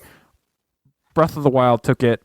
Other nominees included Uncharted: The Lost Legacy, Assassin's Creed Origins, Super Mario Odyssey, and Horizon Zero Dawn. So out of these, I actually believe I picked Origins. Damn. I think, yeah, because I picked Zelda for something. I picked Zelda for something else. I think best game direction, just because it was so different. But Origins just came out of left field and just very surprising. Loved it so much, and yeah, like I don't consider Mario Odyssey action adventure per se. Yeah, Horizon. that doesn't fit very well. Horizon was my other choice, just because those mechanics are so solid. Micah, what would be your pick for this one? I guess have Horizon. My pick would probably be Uncharted: Lost Legacy, right? That was an option. That's a solid choice. I mean, I didn't really play any of the other ones, but yeah, so far it'd be Uncharted because fucking Uncharted's amazing, and Lost Legacy was no different. I had a great fucking time with that game. I mean, that game kind of brought me out of my like no gaming rut. Like before then, I'm like, fuck, I can't play a video game, even if I tried. And then Uncharted came out and it just changed everything. I'm like, oh, I love video games again. And then after that, I ended up buying a bunch more and buying a Switch, buying an Xbox. That's the power of Naughty Dog. Yeah, it's kind of like jump-started my love of gaming again. So I'll always hold that as a special place in my heart just because of that reason. And it held up, the amazing gameplay. The puzzles were way more bearable than in the other games. And it was really pretty, and I recommend it. So yeah, if you haven't played Lost Legacy, you're fucking up. You are. What would you pick for this, Mike? Action adventure. Guaranteed. Horizon. Come on. Yeah. Cute redheaded girl, robot dinosaurs. You got me, baby. That's got my vote. It's fantastic. I was pretty much stumped between Zelda, Origins, and Horizon. Like they all scratch such similar itches, and they all exceed in such great areas that it was hard to pick just one between them. They scratch different itches within the same genre. Like Zelda is all about like the exploration in that game is unparalleled. The mechanics in Horizon are really great, and then Origins is kind of like a mix of the two. Like its mechanics are great and the exploration is great, but it's like not quite as good as either the other two. So it's just kind of like this in the middle a little bit. And then Uncharted's fantastic, and then Odyssey. I mean, can't say enough good things about Odyssey. So going back to the itching analogy, would you say like one of them was like scratching your ass, the other one's like scratching your head, and the other one's like scratching your armpit? I mean, I guess I that's a way to put it. That's kind of what I'm imagining. Like those are the 3 different itches you're scratching, and at the end you feel relieved. Just ultimate relief. Yeah. I mean, I can't argue this. I mean, it feels a little gross, but I can't argue it. You can't. What about yours, Max? I would say Origins, just because I that game surprised me so much. I love that game. Horizon was dope too, but I feel like going back, maybe it's just now that I have like the open world fatigue after platinuming Origins that like I still haven't gone back to play the Frozen Wilds. Yeah. But yeah, and of course, Uncharted. More Naughty Dog, more Uncharted. Let's go. Great games. All of them. Yeah, all these games are awesome. All right. Let's move on to best action game. For the best game in the action genre focused on combat, the winner was, thank God, Wolfenstein 2 by Machine Games. A feat for the genre for me personally. Like just it pushed the envelope for what a first-person shooter can be in 2017. The other nominees included Prey, Neo, Destiny 2, and Cuphead. You better bet my vote was for Wolfenstein 2. What about you, Micah? What is your pick? Well, I'm actually gonna say Wolfenstein 2, even though I haven't played it. But I'm playing the New Order, and if it's anything as good as the New Order, I'm sure it fucking deserves to be at that spot. Yep. I'm so excited to play it. I bought it on Black Friday. I'm just fucking waiting for my new TV to play it on, and fucking I'll be playing it. I'm a big Wolfenstein fan now because of you, Noah. You recommended the shit out of it. That makes me so happy. Like that's one of those series that I like. I preach about a lot, but that's one that I love when the people can get into it because I'm like, yes, you're in for a treat. No, yeah, because like just like you're saying, it skates a line of like fucking like stupidity and like seriousness, and it does it so well, compared to anything else. Like, oh, that was so cheesy, Yeah. But it worked. It fucking worked. It's like his monologue should be like really, really like melodramatic, but they're not. Yeah. They feel like oh my gosh, those games are so, like I don't know why it excels as well as it does because like it should be ridiculous. And it should feel, flip-floppy tone-wise, but it's not. And like some people think that way, but honestly, personally, I think it pulls it off tremendously. And yeah, 2 just carries it on.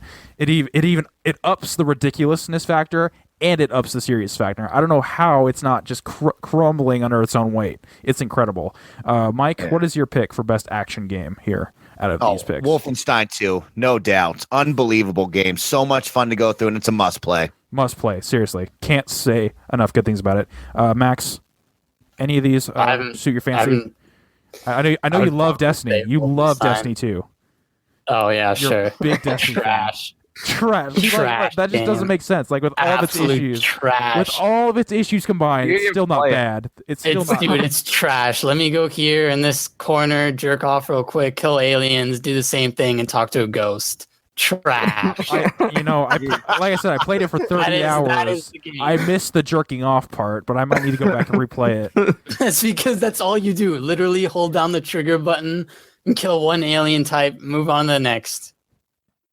Garbage. It's the loot grind, man. It's the I'm gonna go after this gun. I'm gonna upgrade this. It's like it's the same loop as any other RPG. Honestly, still trash with shooter mechanics. All right, I can't win you. That's not really. I mean, he's not wrong. That's the thing. It's like I can't argue because, like, yeah, that's the gameplay. But if it's not your thing, it's not your thing. It's not trash. You need to go look what actual bad games look like, and then come back and see it. Tell me Destiny 2's that's what bad. comes up. Wow. Go look on Steam Greenlight and tell me Destiny 2 is still bad. Oh damn! With all my issues Go down with that it. rabbit hole. Yeah, there are some really bad games out there. All right. Before I get too triggered over here. Best VR and AR game for the best game experience playable in virtual or augmented reality, irrespective of platform. The winner was Resident Evil 7 Biohazard by Capcom. A nice return to form for them. The other nominees included Super Hot VR, Star Trek Bridge Crew, Lone Echo / Echo Arena, and Farpoint. I voted for Super Hot because that seems to be a really popular one, but Resident Evil 7 also looks great in VR. What'd you, Mecca? Would you probably pick Resident Evil because you played Resident Evil? I'd definitely pick Resident Evil 7, even though I didn't play it in VR. I mean, it scared the shit out of me, even though I was playing it on my normal TV, and fuck, that game scared me plenty of times, plenty of spooks in that game. But I can't imagine, like, what it would be like in VR. Like, just, the scariness up to another fucking 10 levels. Like, I mean, oh man. I feel like the floating hands would ruin it for me, personally. Is there floating hands going on in there? Yeah. You're like grabbing stuff, floating hands. I feel like that would ruin the immersion. Or the rest of it would still be so scary that it wouldn't matter. I don't know. I can't speak to it. So your DualShock, you're just fucking... No, yeah, it has like totally different, like the move, like wand configuration. I don't know if I could get down with that. Yeah, not down. But yeah, I'd definitely pick it. I recommend that game, even if you don't have VR. You play any VR, Mike? I got a PlayStation VR, and I played a lot of Resident Evil. I mean, oh boy, I still have some moments from that game cemented in my brain. I can close my eyes and still think of the scary mother trying to kill me underneath the house. I'm like, oh God, no. Yeah, that's a must play on that one. I think it really pushed the VR for me as well.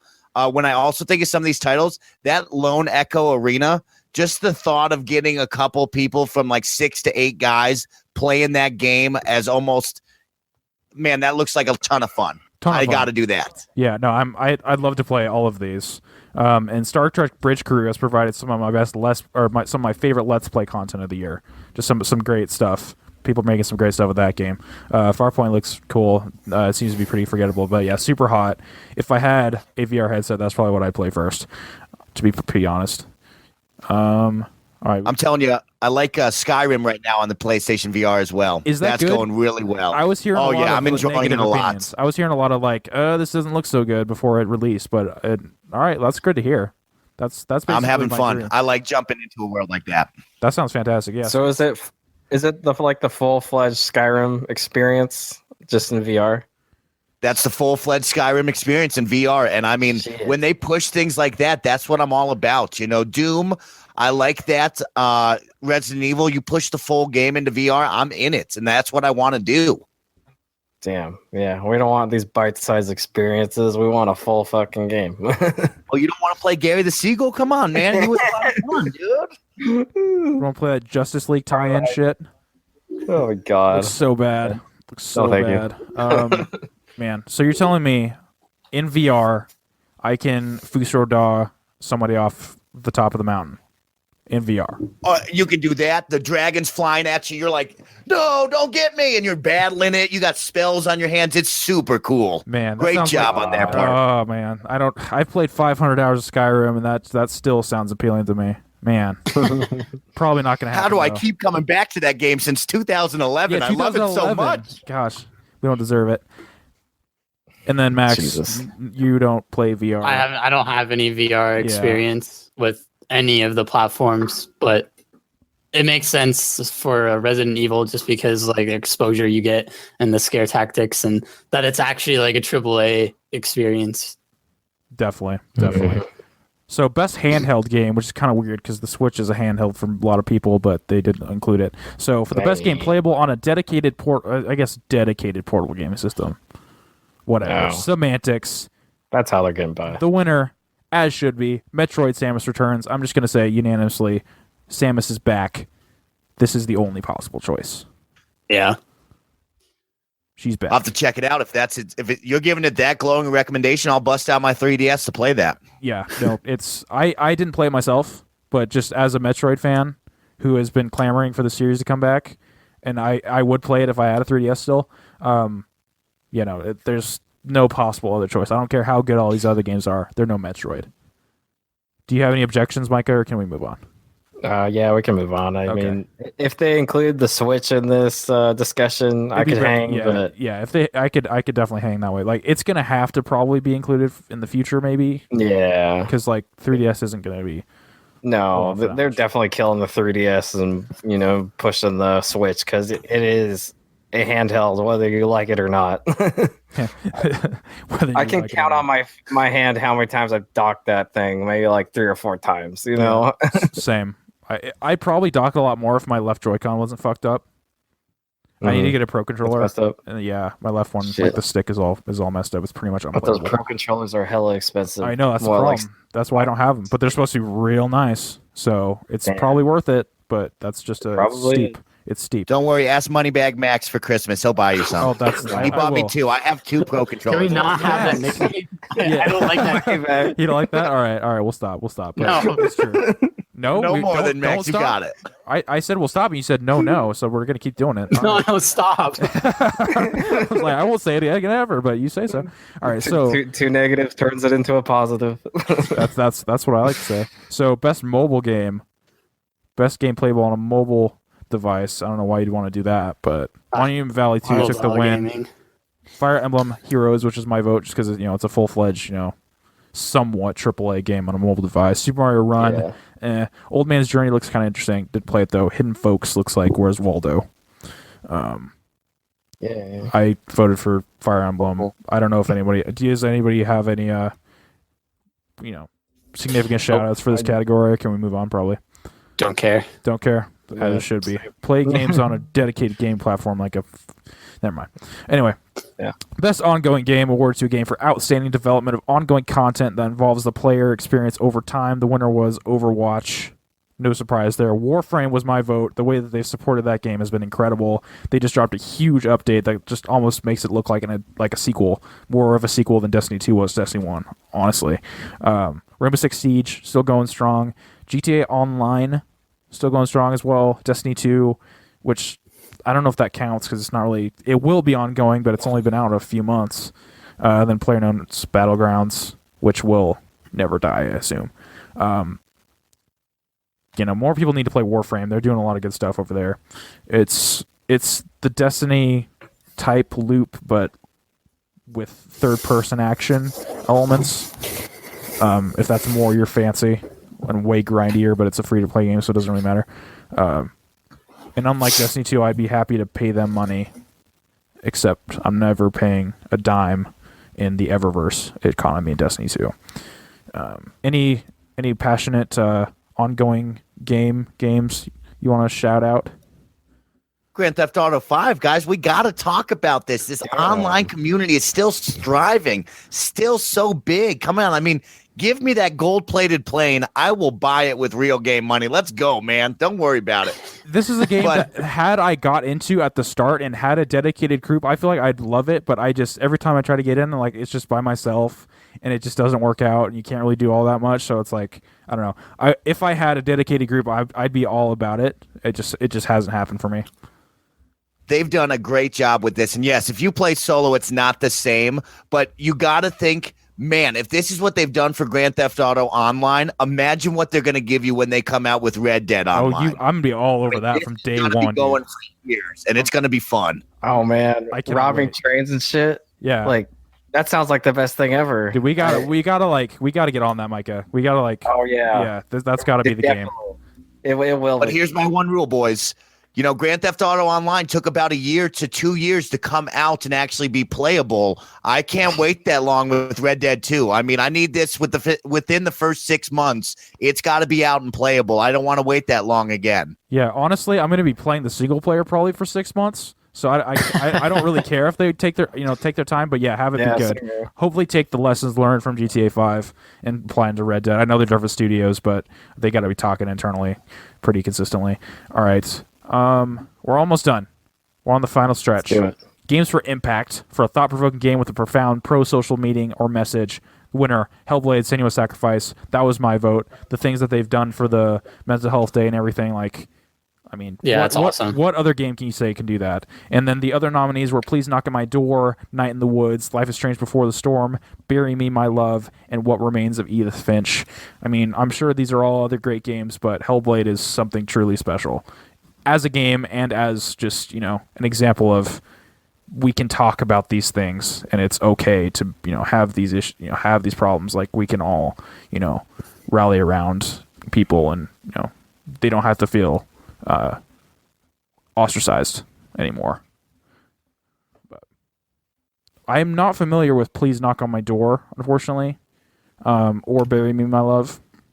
But is Life is Strange Before the Storm like really impactful in that way? No. Yeah. Not really. It seems like a strange pick. It's really not. It's just more about like the characters. It's not really about anything impactful. I guess besides that, it's two females that like each other. Yeah, that's pretty much all I got going for you. It's pretty much like, we're angsty teenagers and we want to leave town and we want to leave town. Fuck our parents. Yeah, we're gonna fix up a truck. Wait, they want to fuck their parents? No, they're like, screw our parents. Okay, we're gonna leave town in this broken down truck. I got $100. Let's do it. That's pretty much what they're trying to do in that game. Clearly more of an impact than Hellblade, which is just clearly stunning.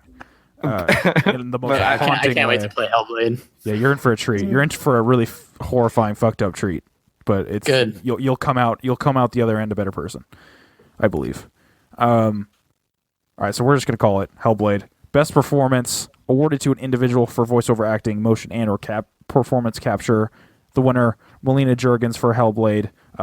My vote as well. She did an incredible job. Laura Bailey also for Nadine Ross. Claudia Black for Chloe Fraser. Brian Bloom for Wolfenstein 2 definitely would be my second choice. He does way too much with what the character was portrayed prior to the Machine Game series.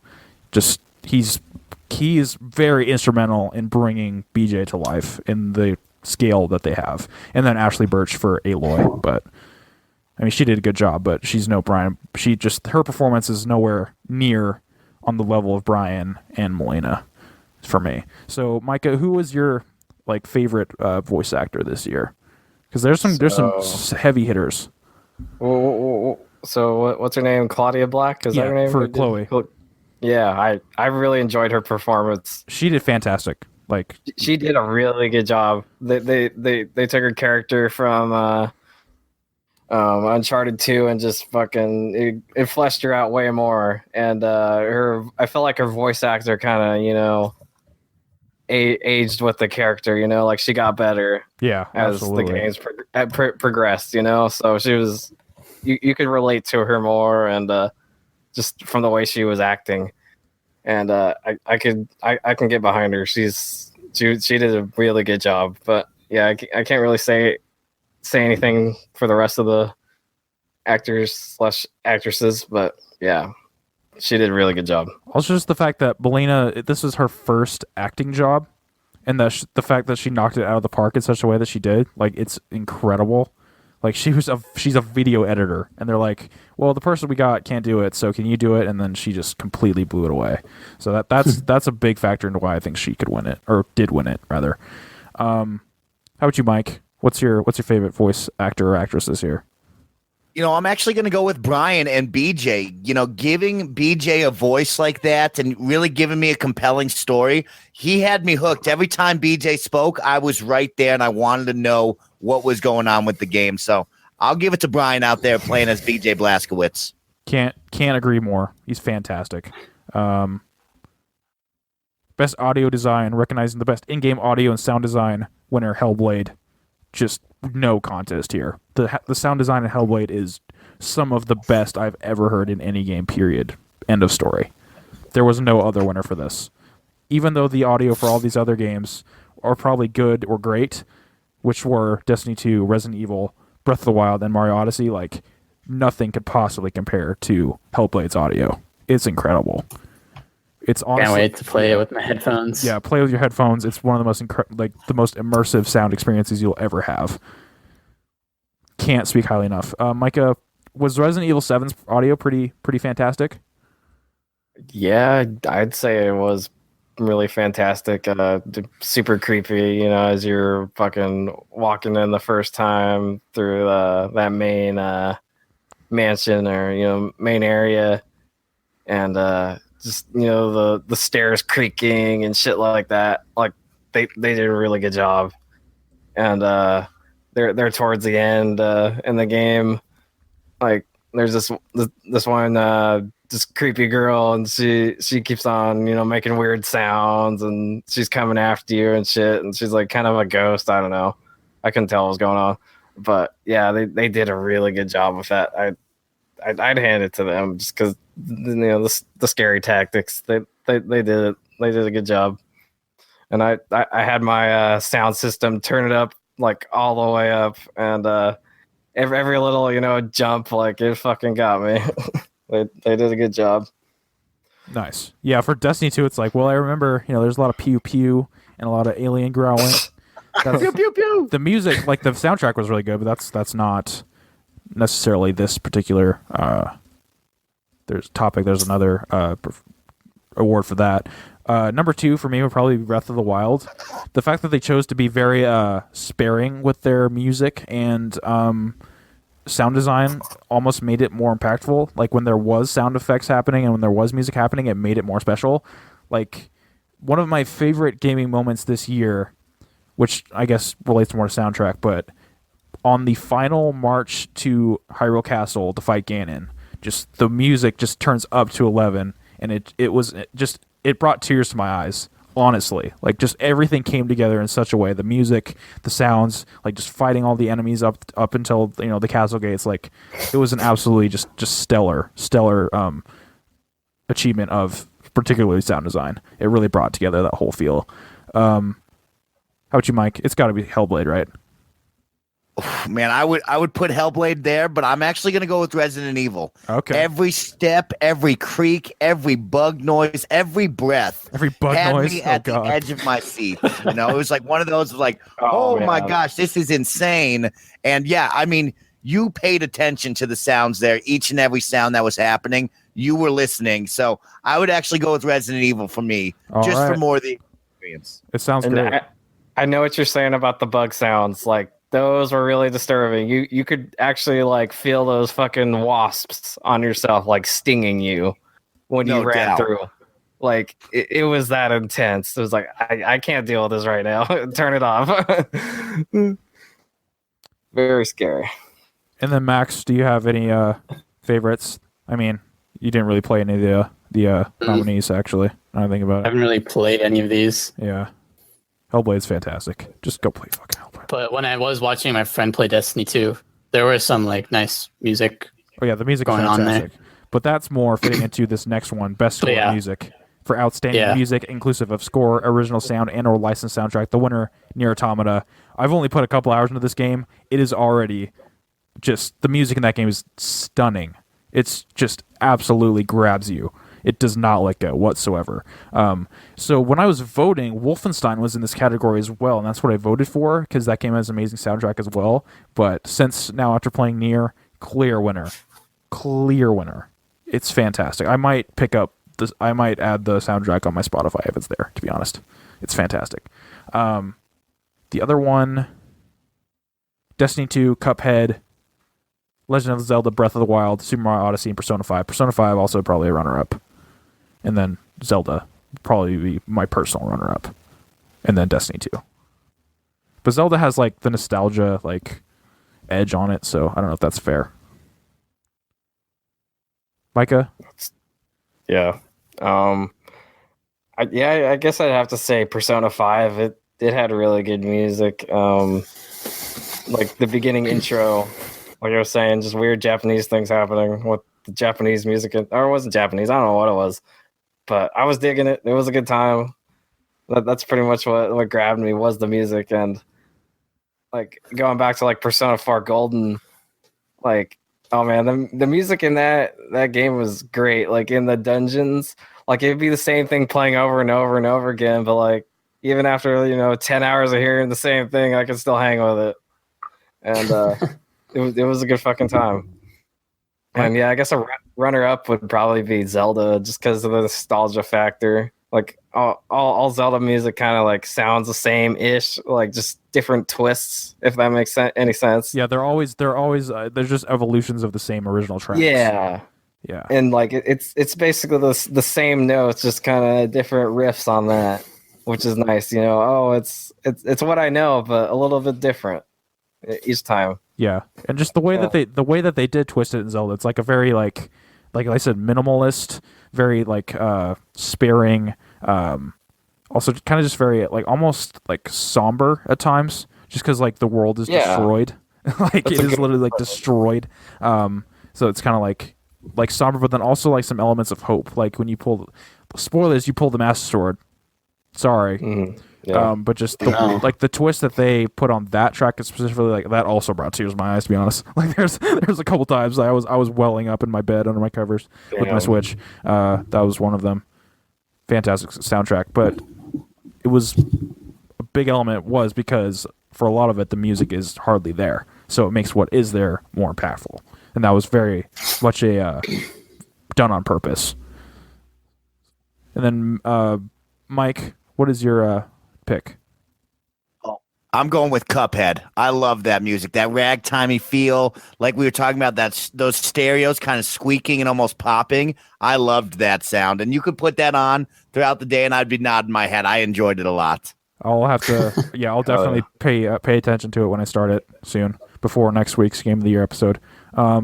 Max? I haven't really played any of these, but like I said, my friend was playing Destiny 2. I liked the music in that.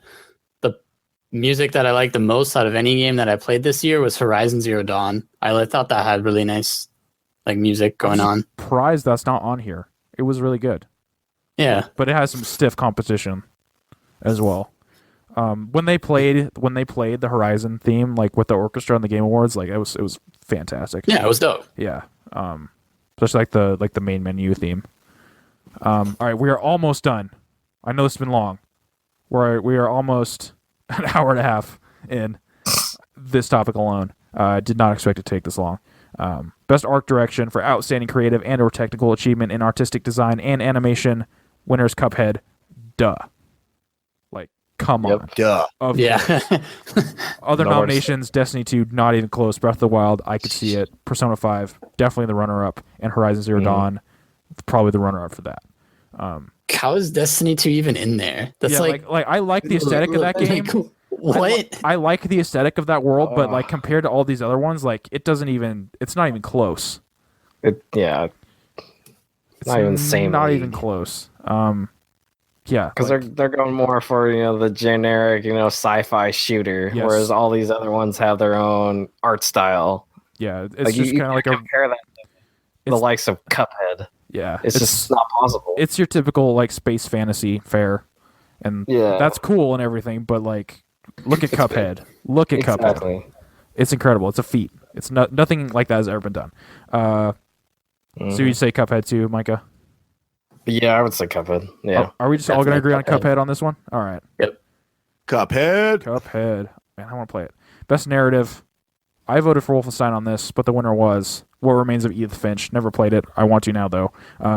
If it has more of a punch than Wolfenstein 2 did, it better be damn good. Because Wolfenstein 2 floored me a couple times. And so the other nominations were Nier Automata, which is supposed to be great too, Hellblade, Horizon, and Wolfenstein. So that's a pretty fantastic list in terms of narrative games right there. Steep competition. What would be yours, Micah, you think? I don't know if you played too much of these. I haven't played any of those story games, so I can't really judge much. Say Wolfenstein. But yeah, I'm gonna say Wolfenstein. Right. What about you, Mike? I'm definitely going with Wolfenstein for sure. That story was so much fun. Push the envelope. Every turn you were like, man, what is going to happen next here? Like, how does it go further from here? Like, it just completely one-ups itself at every turn. Max, Anything? And I'm going with Horizon since that's the one I played out of these. Very good. Very so far. It was a pretty good story. I mean, you said you weren't all that interested in it compared. Like I liked it more than you did. I think from a story perspective, if I remember correctly. It was a good. Like I like this like post-apocalyptic stuff like that. It's just like some of the characters weren't good. Yeah, like I because it's an open world. Like I really didn't care about a lot of the. Well, I guess Micah hasn't played it, so I'm not gonna spoil it. Don't spoil it for me. I was about to say it, but it takes place on the moon. I stopped myself. Yeah. Well, yeah, I found myself like there's a lot of like those audio logs that happen, but it's like I'm more. Yeah, so I just kind of like skipped through a lot of them because I was like, I really don't give a shit. Just get me back to the combat and like the main story. Yeah, the environment tells the story better than the characters from the old world ever could. I feel like you kind of get all the details you need just from looking around. Yeah, which was really cool. Yeah. All right, so you're say Horizon, fantastic game. It kind of didn't do very well in the awards, surprisingly, even though to be nominated is still an honor. 0, right? No awards at all? No awards at all. No awards. I feel like it probably, if I was going to give it to something, probably action adventure, just because those mechanics are so fantastic. Best Game Direction award to a game studio for outstanding creative vision and innovation in game direction and design. With this criteria, I had to give it to Zelda. It completely changed the formula in good ways and bad ways, in my opinion. But just no game I can feel in a series has pushed has pushed a sequel as far as Breath of the Wild did. Like it's completely changed in most ways for the better. So I had to give it to him for that. How about you, Micah? You gonna say Resident Evil? Yeah, actually, no, I go for Resident Evil because they pretty much did like a fucking 180 from Resident Evil 6. Like Resident Evil 6, that was pretty much a fucking Call of Duty clone with zombies and in third person, and it was not fun. It was just mindless action, and it's like, this is not what I want. I want fucking the spooks, and you aren't giving it to me. You're just giving me Michael Bay bullshit. Like, I don't want this in my Resident Evil. I mean, the most I could handle was maybe Resident Evil 5 to some extent. Like, that was kind of pushing it, and then 6 just took it fucking to a whole new level. And then when they were coming out with 7, they're like, wait, people don't want this. They don't want the action bullshit. They want to be scared. So that they came out with Resident Evil 7, and they're back to form, and I hope it stays that way. Please. And so, my bad, the other nominees were Wolfenstein, obviously Resident Evil, Super Mario Odyssey, and Horizon. Why don't you, Mike? Man, Zelda's definitely up there with how they changed the game on that game. It's so much fun. But I would go with Resident Evil 7 as well. I mean, after 5 and 6, where you're thinking, man, is this just going to be an action romp all the time from here on out? I don't think I can keep up with this. And to have it go, no, we're going to take it slow. We're going to scare the pants off you. You got to give it some recognition to at least pull the brakes back and say, hey, let's redo this. Yeah, okay. You're going to say Horizon, Max? Yeah, because they didn't really change much from like an open world setting, but I just like the setting. They just did like it well. Fighting robot dinosaurs. How freaking cool is that? Yeah, so fucking cool. Like, okay, so we're looking at outstanding creative vision and innovation. Like the world that they created was incredible. Like they deserve some props for that. Absolutely. Yeah, just like also that's it's just so the game itself isn't anything remarkable. It was just executed on a really high level, and that really they brought it up toe to toe with some of these other guys. And especially considering that they were doing first person shooters. Yeah, Killzone just over and over and over again. Yeah, for years. That's all they did, right? Nothing more. I think they did something before that, but yeah, they were the Killzone studio for the entire duration. Yeah, it's totally mind blowing that a first person shooter studio switched gears and made a open world, third person action game pretty much. Like, and that's pretty sick. Like that they have the talent to do that. I'm sure they were clamoring for it, something different. Oh yeah, like they needed that breath of fresh air. They're like, fucking no more shooters, please. I don't want to make it. Yeah, even though some of the Killzone aesthetic kind of carries over into especially the creatures. Like it kind of has that Killzone look to it, which is for the best because the Killzone design stuff is great. All right, so we finally gotten there. The Game Awards, Game of the Year, for recognizing a game that delivers the absolute best experience across all creative and technical fields, went to none other than The Legend of Zelda Breath of the Wild. The other nominees included Super Mario Odyssey, PlayerUnknown's Battlegrounds, Persona 5, and Horizon Zero Dawn. I actually voted for Mario, but after going back to Zelda after the DLC launched, which was actually announced at the Game Awards, that game... just things can happen in that game that just are, it's those emergent gameplay water cooler moments that are just so special, and it's like lightning in a bottle that you can't really, like, nobody's going to have the same experience with Zelda. Like, we're all going to experience it different ways and different things are going to happen to us, and I think that's really cool. So it's, with all of my gripes about it, with its aesthetic and it being having the shrines like look being carried across, a lot of the game, and having the dungeons look basically identical, the overworld exploration itself makes up for all of its shortcomings, to be perfectly honest. Like, I don't think it's a 10 because of its issues, but it does things so well that I can't help but give it the recognition that it deserves. So I'm going to pick The Legend of Zelda Breath of the Wild, and I might change it by next week when we have our official site ranking. But how about you, Micah? Yeah, I'd have to say Super Mario Odyssey. I mean, just that possession mechanic alone, like, fucking hooked me so hard. Like, first couple minutes of the game, you get to be a fucking T-Rex. Like, fuck yeah, why wouldn't this be Game of the Year? Yeah. Like, in what other game can you do this? Yeah, it's very true. It's just so amazing and just pure fun. Like, I was pretty much like tearing up, like, this is the most fun I've had with a game in a long, long time. Like, I'm not saying enjoyment, but like just pure fun factor. Like, you can't go wrong with that game at all. No, I think Mario is more perfect than Zelda is, but Zelda's high points are higher, if that makes sense. Like, Mario is like consistently a 10. Like, it is so polished and fun, like you said, but Zelda, like, it just hits these high notes that are just unstoppable. Mm-hmm. And for a second, I thought it was gonna win Game of the Year because they brought out that chick and she was singing along to it, that part in New Dog City. Yeah, I was like, oh man, are they gonna win? Because they're hyping it up way more. It seemed like, and so I thought for sure. And then, at the back of my mind, I'm like, no, it's gonna be Zelda. But that was pretty sick. I love that they did that. They threw in that little extra oomph for that game. It was amazing. Yeah. Shout out to the New Dog City ending. Oh man, it is great. Like, oh man, very cool. Very, very cool, especially with the 2D part. Oh man, fucking so amazing. And like, they nailed the 3D mechanics and the 2D parts feel fun. Like, I don't know how they did it. Like, it's because they're Nintendo and it's Mario and it's fantastic. But so, Mike, what is your, out of these options, choice? Out of these options, I came into the show telling all my friends, my family, I said it's going to go to Legend of Zelda Breath of the Wild, hands down. I know this is what everybody's going to vote for. This game was definitely the shit this year. But my personal vote was Horizon Zero Dawn. 4 words, boys. Redheads, robot dinosaurs. I'm in. We're sold. It was too much fun.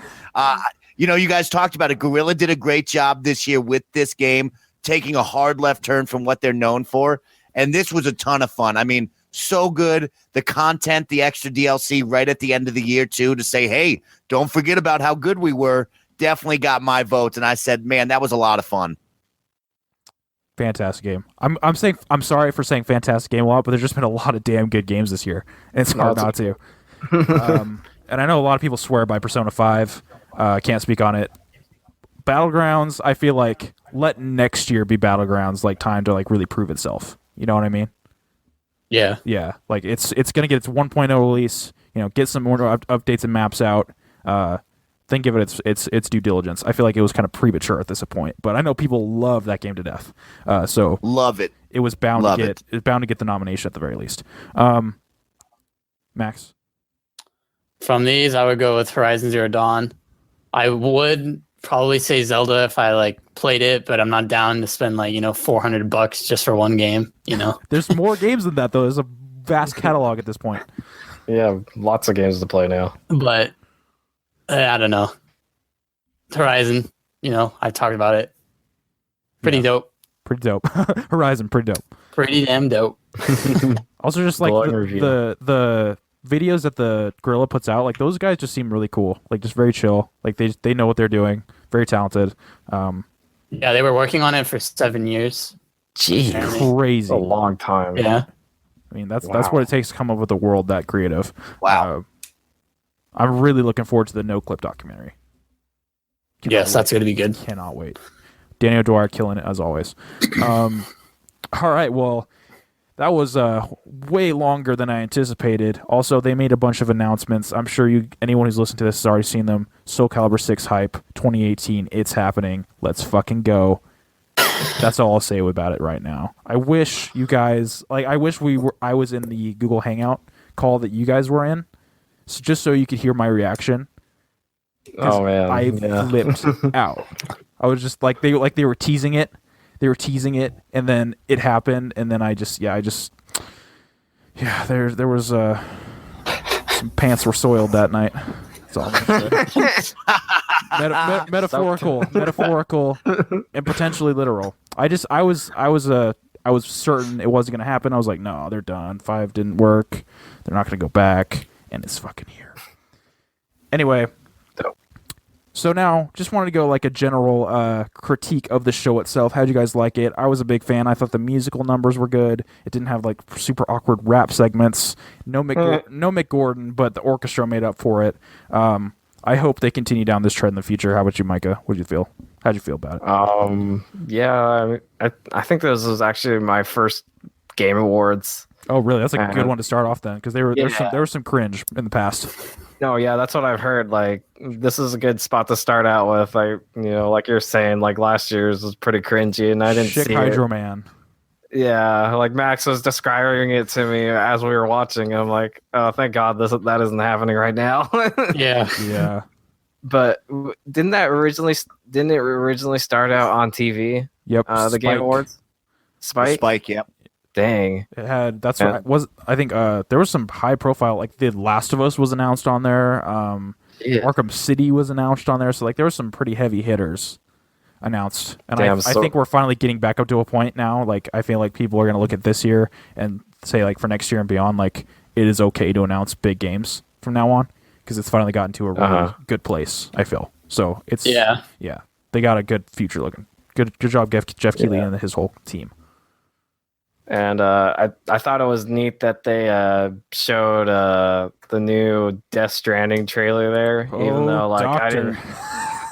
I didn't know what the fuck was going on, but like nobody does. It made me love it even more. Yeah, because I loved Kojima, and if he's gonna fuck my mind, like just let him do it. Like I'm so ready for this. I have no idea what's gonna happen, but it's gonna be amazing.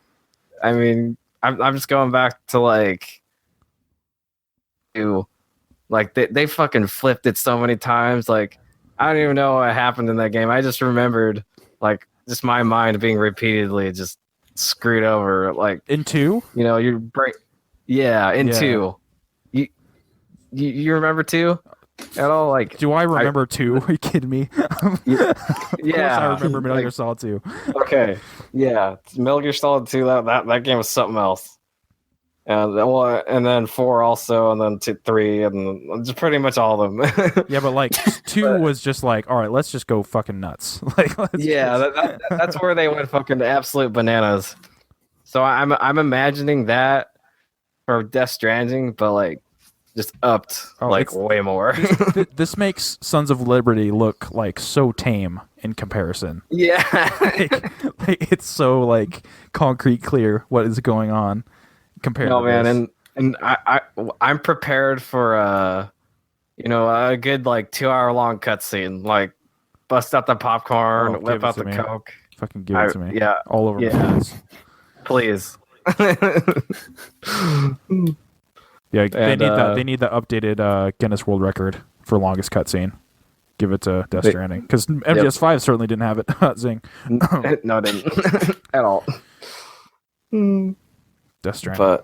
But I'm curious to when that game will come out. I mean, what 2020? I think 2021. I think 2019. I think it's farther along than you think. The main reason that MGS5 took so long is that they were building an engine for 3/4 of the time, and so that the fact that they're using Gorilla's engine for it, the Decima engine, I feel like they're gonna have a much quicker turnaround on it, despite it being like his new team and everything. I think it's sooner than some may realize. Because they pretty much have like the puzzle pieces right there. They just have to put them together now. Yeah, basically. And I mean, the game should be making itself at that point. So, yeah, come out eventually. I don't care when it comes out. If they have the same year, like Last of Us and Death Stranding same year, like that's a fucking 1-2 punch. Jeez, and like, I'm hoping it's definitely going to be the story instead of the gameplay like it was in MGS5. So I'm ready. I'm ready for those cutscenes. I hope bring them on. I hope the gameplay is good too, though. Like I have no doubt that it will be. But like, you're right. It will be more story heavy for sure. Like I really don't care what the gameplay is. Like I'm there for the story, but I'm really curious to see what it's gonna be because they haven't showed any gameplay, right? Like none whatsoever. No, it's all just cutscenes that all link together in messed up ways. Oh man, but I mean, I'm imagining it to be somewhat like Metal Gear Solid, like maybe some stealth action.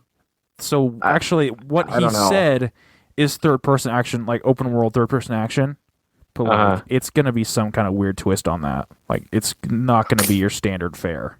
I imagine. Walking simulator. It will not be a walk simulator. Kojima does not make walking simulators. No, I'm sure even the gameplay will be intense. So, but.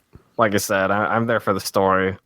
Like, even if it turns out to be like, like a Telltale game, like I'd be totally fine with that. Honestly, at this point, yeah, I'd be okay. I just want whatever he'll give us. Because I mean, basically, Kojima, like he said this before, but he wants to make movies, but I don't know, for some reason he hasn't.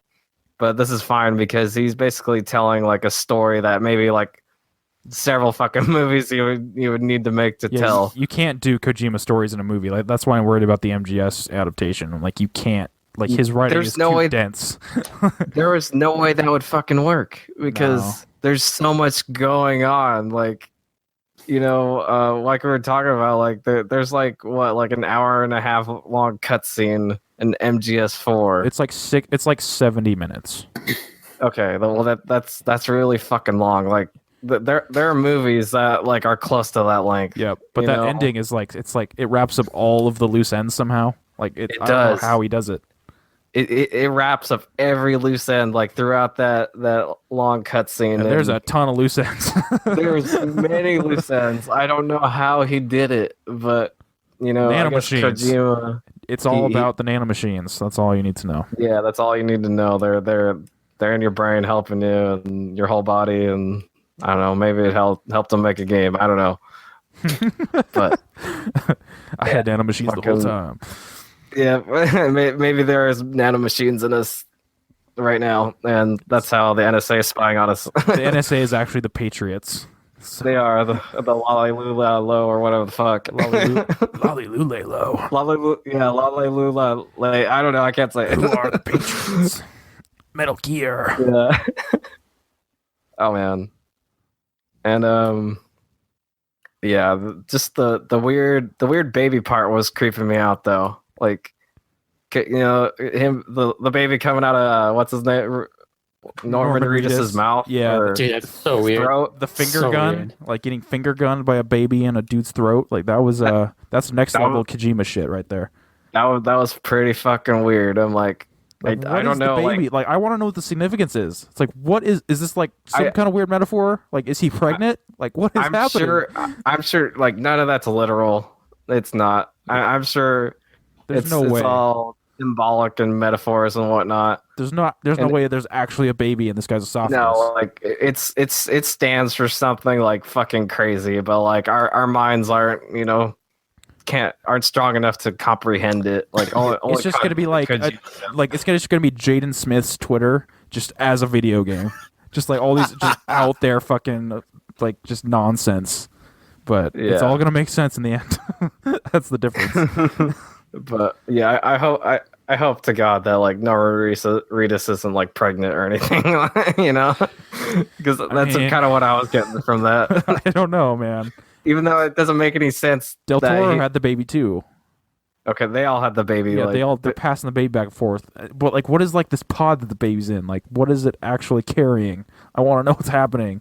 What's wrong with you? Maybe they're trying to save humanity or whatever, and all they can do is carry them around in the pods. The baby represents the fragility of the human condition. Yeah, that's what I'm imagining. Just something stupid like that. I mean, just something cutie for us. You know, it's going to be super pretentious, whatever happens. Yeah, exactly. Like, oh, your fragile minds can't handle this. You know, I'm gonna just destroy you guys with it, and you're gonna love it. You're gonna fucking eat it up. Yeah, you're gonna eat it all up.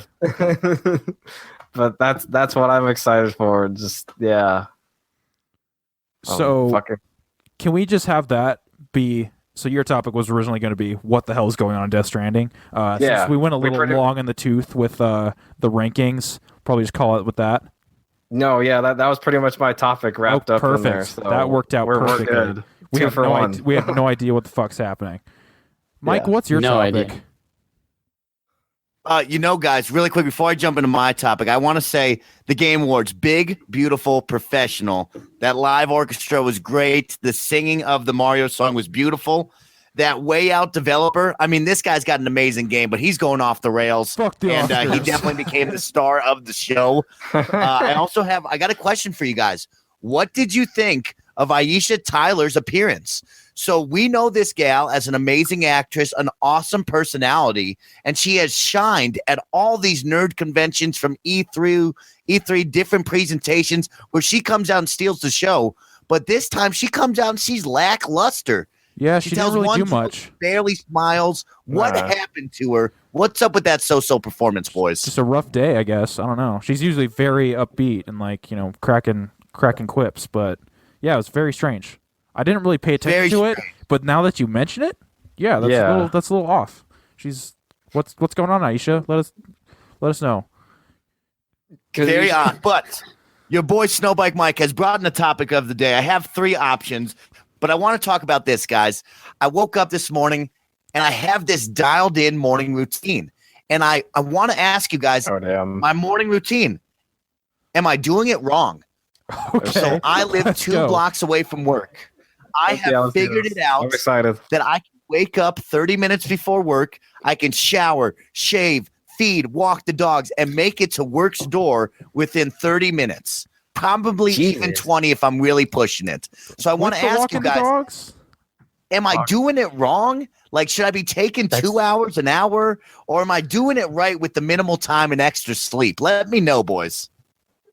You know what, Max, you're a real adult. Let us. Yeah. What is he doing here? Money bags, Max. That's crazy. You do all that and walk the dogs in 30 minutes.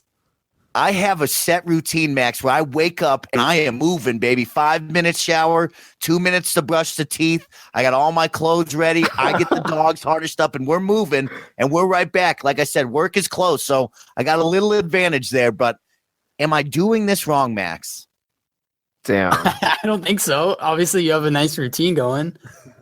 I mean, the walking. Should I be waking up 2 hours, making some toast, watching some ESPN? What do you think, boys? I mean, if you're making it to work on time, like, you're not fucking up. That's kind of how I look at it as. I'm just fixated on the walking the dog thing. How many hours are you sleeping? Yeah. I mean, I'm sleeping 8, 9, 10 hours. I'm sleeping good for sure. Okay, so that's a lot of fucking sleep. That's actually normal. You just don't sleep enough. See, like I sleep. Micah and I, we don't sleep long. Like we're up at like 6. Yeah, I sleep easily. too long. So, I sleep 12 hours. I'm still getting over the 8 to 10 hours of sleep because like I run fine on like 5. Like I'm ready to fucking go in 5 hours of sleep. I usually get like 6 to 7. Jealous. So I'm cranky. Anything under 8, I'm cranky, boys. I'm mean. I'm ugly. I'm uptight. See, I think that's your answer. Yeah. Unless you go like to bed doing way it right. earlier, you're not going to get the 8-9 hours of sleep. Yeah. So therefore, you are maximizing your sleep efficiency and your whatever morning routine, walking your dogs. It's also Yeah, nice.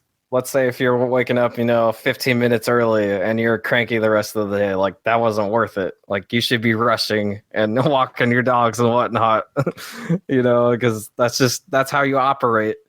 Whereas for me, like, yeah, I need to wake up hella early to do all my things.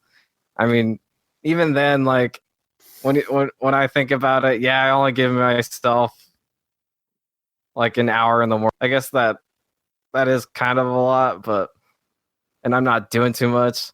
Like Does that include your commute time to wherever you're roofing? See, like most of my commute time is usually like a half hour to work. It's mine. So like I'll give myself a half hour to get all my shit done in the morning. Like fucking make my lunch and all that shit. Put on my clothes because I live up here in Washington and it's fucking cold right now. So I'm wearing at least 6 layers of clothes. And it takes like a good 10, 15. Yeah. It takes me a good 10, 15 minutes to put on all my clothes. Like it's insane. That's ridiculous. Okay, I got my long underwear on. I got my work shirt on top of that. And then I got my long sleeve work shirt. And then I got a sweater. And then I got another sweater. And then I'm not even talking about what I'm wearing, down south or whatever. So I got my my long johns, and then I got my my sweats on top of that, and then my work jeans, and then I got to put my socks on, and then my boots, and then my work hat, and I'm ready to go. Damn. But yeah, That's a lot of clothes. That's wild, Micah. I want to ask you something. Being a guy out here in the cold as well, up in beautiful South Lake Tahoe, battling the winter freeze, I actually feel, I'm not doing it wrong because I'm just a madman, Micah. So all I wear is dress pants, no long johns. I got Nike shoes on. I put on a small long sleeve t-shirt and a jacket, and I'm out there shoveling snow, freezing to death up and down the gondola. What the fuck? How are you doing So you're doing that wrong. That is what you're doing wrong.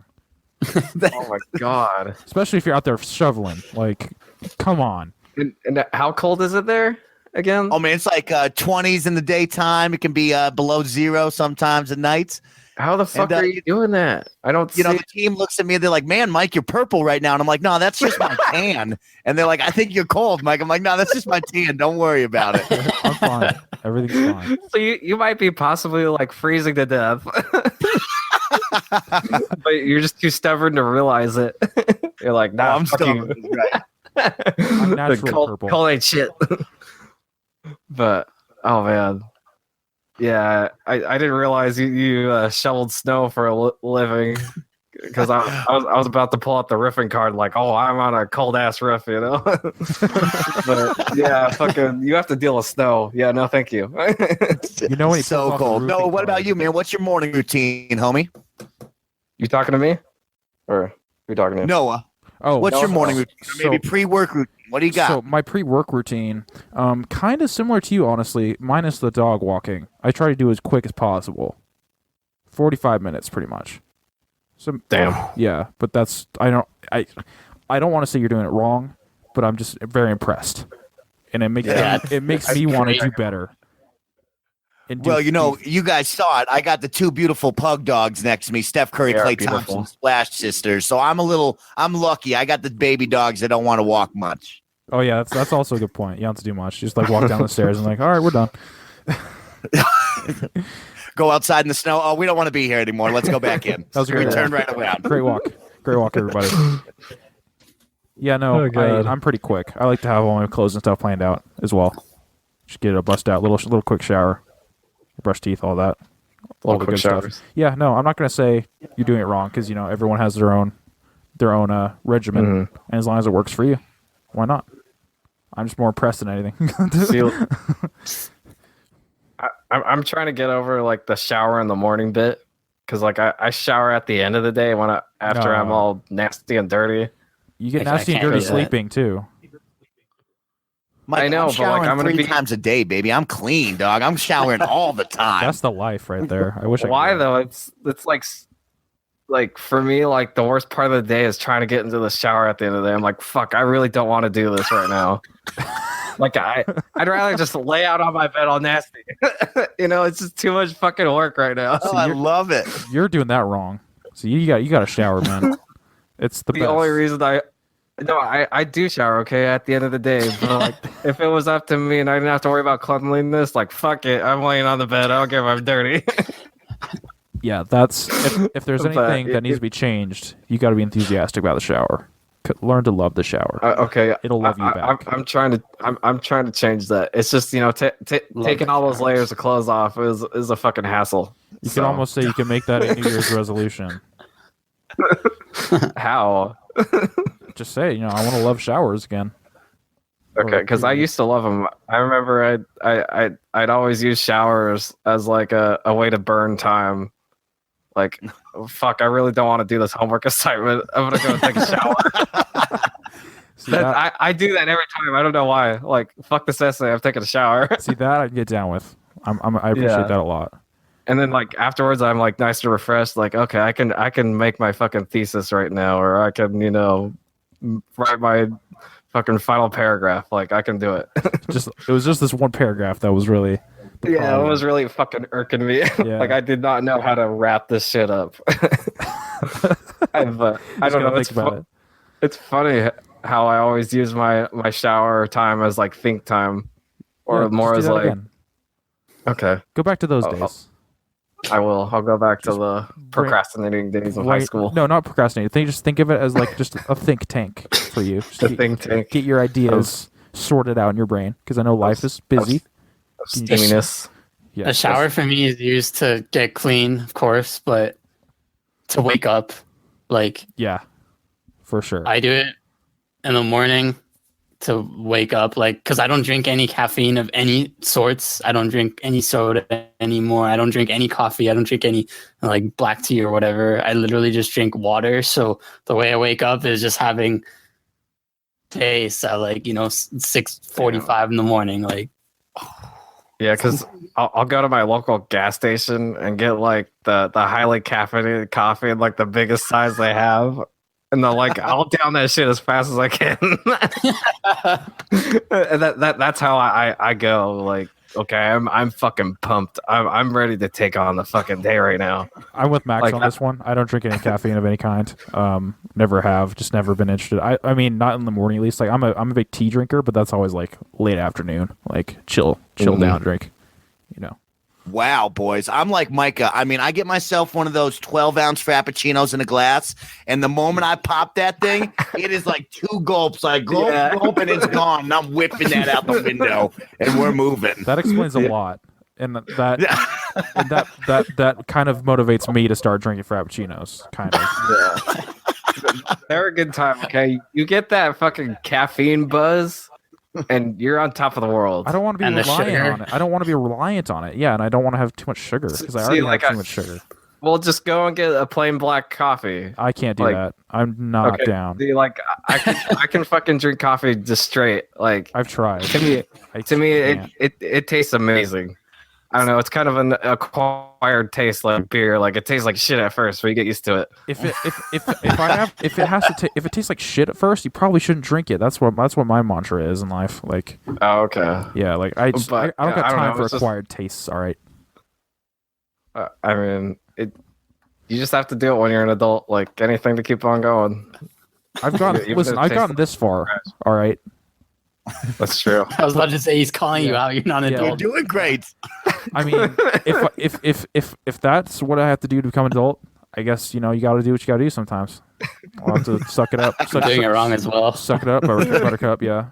I'll call it out the non-adults. Sorry, man. I'm a little wee baby face. Look so much skin. The baby face. Yeah, no, Mike, you're not doing it wrong. In fact, you're probably doing it better than anybody. You're getting all your stuff done in that amount of time. Yeah. That's admirable to me. Anything. I'd say you're really proficient with your time. Like, you have to have this done in a certain amount of time and this done in a certain amount of time, or else fucking it's all messed up. So you got it. Yeah, you got it locked down. Like you got locked. That's something to aspire to. So well, that means a lot, you guys, because I was going to come here with the topic, getting ready to take some notes, maybe change up my game plan, wake up 2 hours ahead of time. But you good. If y'all think I'm doing it right, I'm going to continue on the path. Nah, you good. Yeah, just double down. Double down. Do whatever makes you happy. You got it. As long as you're making it to work on time. That's right. That's really what matters at the end of the day. And those dogs are getting their little morning pug walk, which isn't very far, I imagine. Hell yeah. All right, since we're running a little long, we're going to move on to Max's topic. Go Max. Yes, my topic is New Year's resolutions, and if you guys have ever done one, if you're serious about them, what do you guys think about them, etc., etc. Personally, for me, I never really did them until I guess last year, so 2017. So it was New Year's party I was at. I was really sober. I was the only one that was sober. Everyone else was drinking. I was like, screw this. I don't feel like drinking today. Everyone's going crazy. I'm just whatever. Because I'm thinking about 2017 and stuff. And then I just had an epiphany that I just wanted to start working out the next morning because I was overweight from my college years. I can't even picture that. Yeah, okay, I can't even picture that. What does that look like? And I just started the same. It was just hidden under a t-shirt, Oh, okay. I saw some Instagram pics, and your face was a little chubby. And my face, yeah. People were saying the first thing you noticed was my face got skinnier. Yeah. But yeah, so I started hardcore working out. I had I guess it's a real thing called a 30-day challenge. I didn't know it was a real thing, but it's where you basically just work out for 30 days and you do different stuff. It was a thing on Reddit, but I just did it. I just did cardio for 30 days straight. And I just got into a routine, especially with work. I was able to use the company gym. I still go almost every day. I don't know. Just, do you guys have any New Year's resolutions I actually doubled down on and did? Because this is the only time I've actually been serious. There's the whole new year, new me saying or whatever. And it's just a troll saying, nobody really does it. I'm just gonna get this out of the way. 2018, I really want to do all the stereotypical New Year's resolution things. Honestly, I want to get better. I just want to improve my health and just improve, and really actually do it. Who knows if that'll happen? If I can at least make some progress, I'll be happy. I doubt I'll hit all the goals that I have for myself. I want to eat better. I want to, start working out, or at least, being active more, going to the gym and whatnot. But yeah, it's really never been a thing for me. It's always the scapegoats of I'll or procrastination. I'll do it next time or whatever.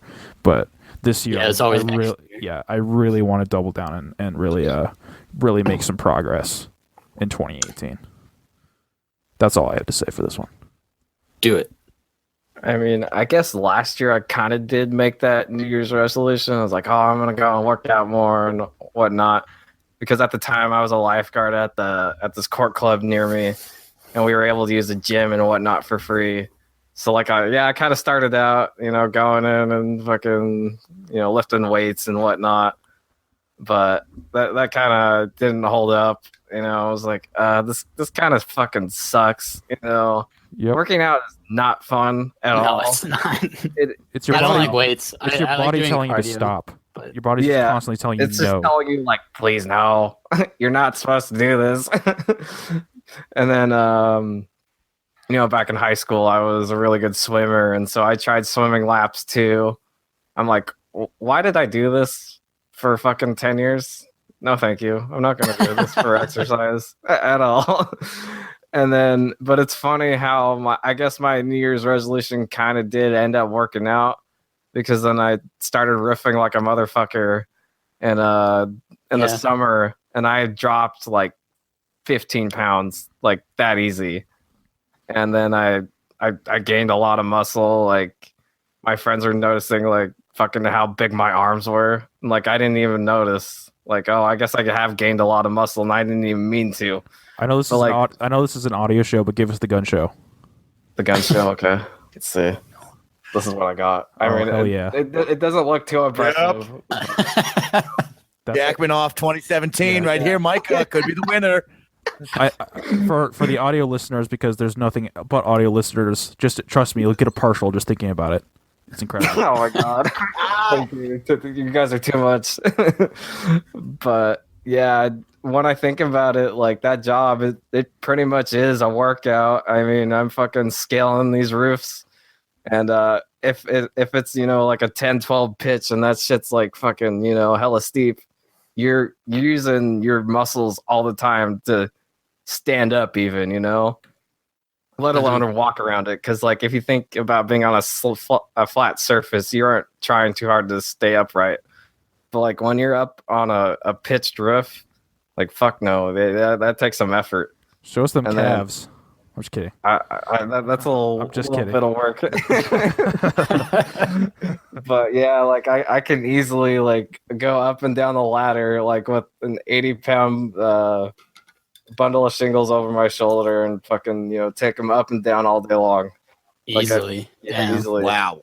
Yeah, and like I didn't even try. Like it's just part of the job. I'm like, if I'm gonna do this for a living, I have to be strong. So I guess I did live up to it in the long run.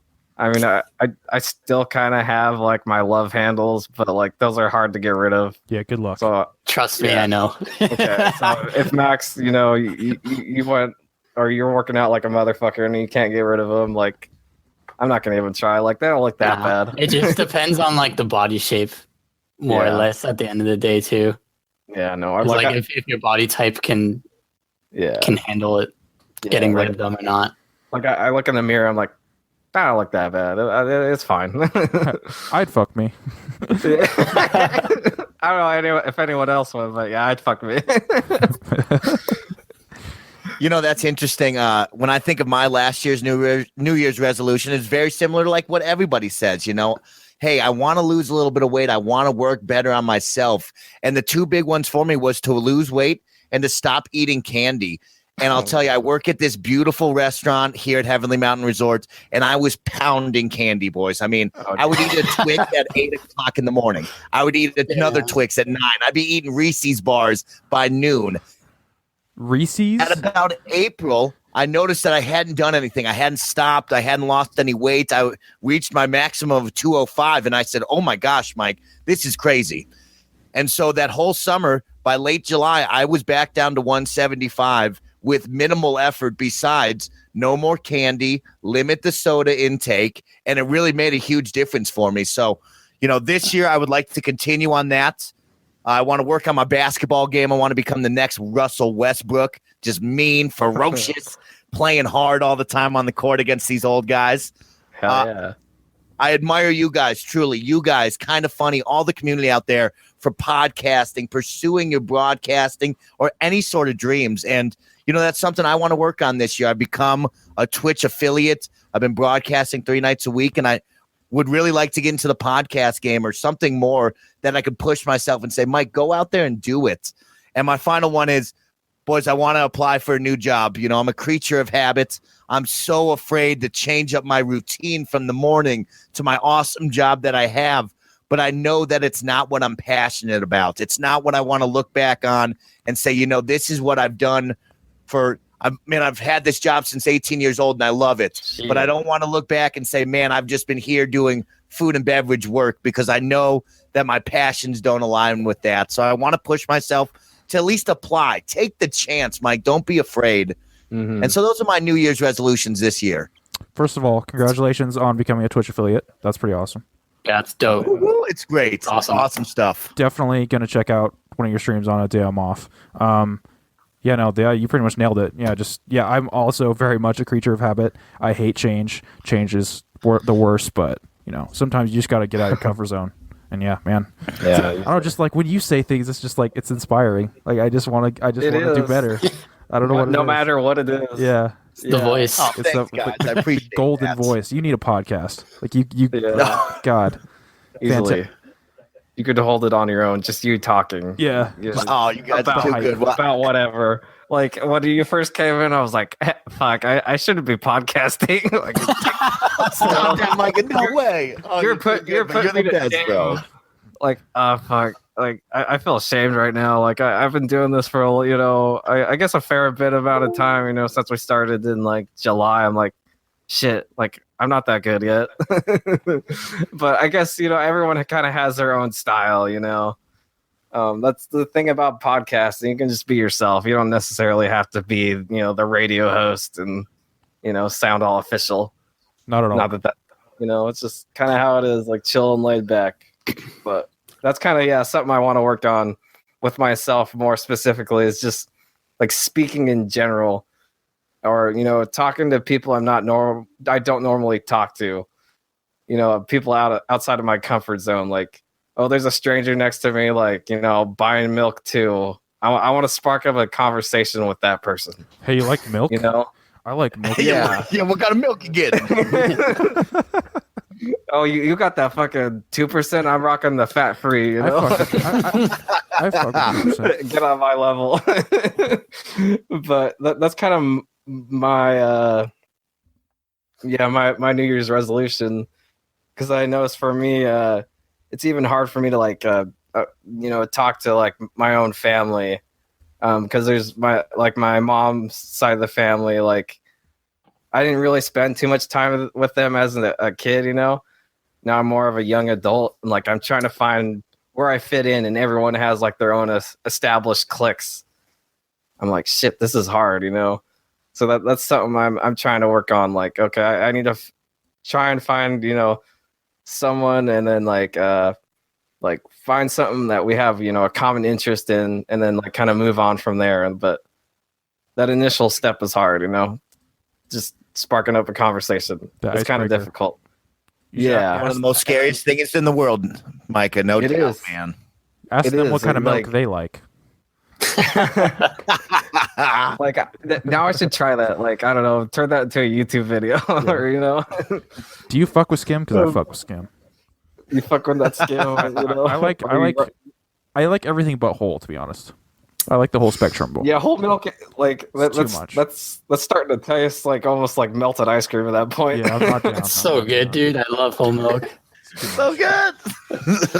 It is good, but like it's a little too much at first. Yeah, like that's a lot of flavor. I'm down for a little glass of it, but I like to when I have milk, I like to have just like a big honking glass and just chug that thing. Can't do a big glass of whole. Oh man. Also, just a quick resolution for next year. I just want to grow this show. Like, I just want to get us to a point where we're like, this is a show that like we're really proud of, and that we can share with people more, and just get our production values up, and like also do just more like bite-sized content for the YouTube channel.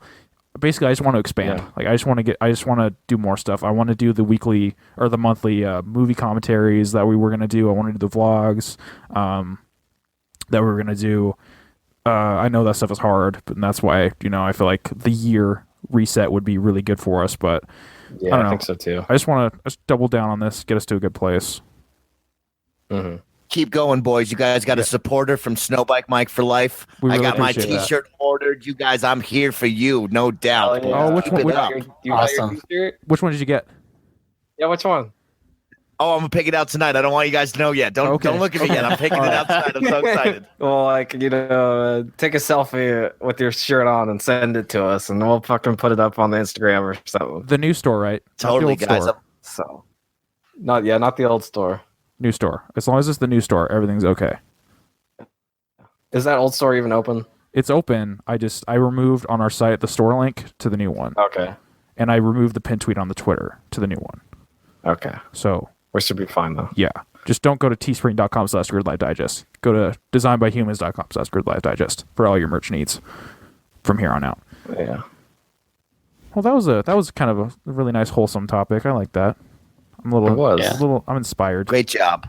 I guess I didn't even talk about what I want to do in 2018. Oh, that's true. Sorry, I just want to I forgot about you. It is your topic. I guess I want to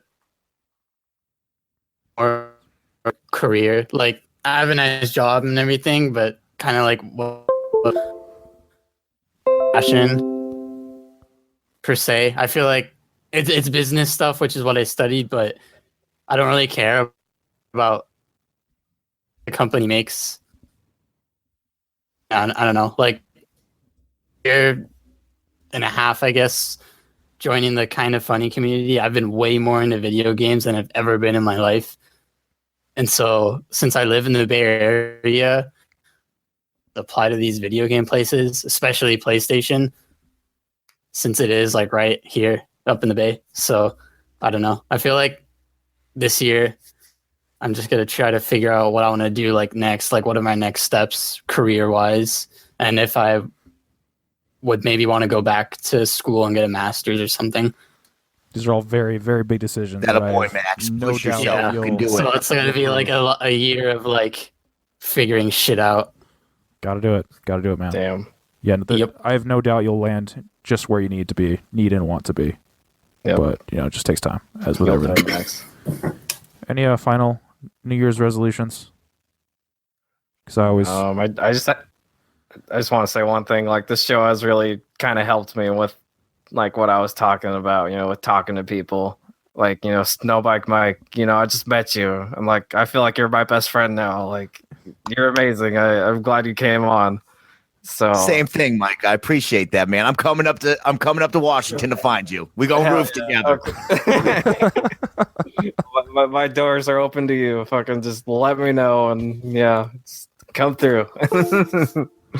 But yeah, I'm really glad we started this, and it's kind of a step in the right direction for me. It's kind of selfish, but like it's helping me. I feel like I can hold a conversation better than I used to, because that's all a podcast is a conversation. Well, that's awesome. But yeah, yep. I definitely wanted the creative outlet. And I'm sure we can all agree on that. We'll keep grinding. All right, so that brings us to I recommend, where one of us recommends the group something for the audience to check out.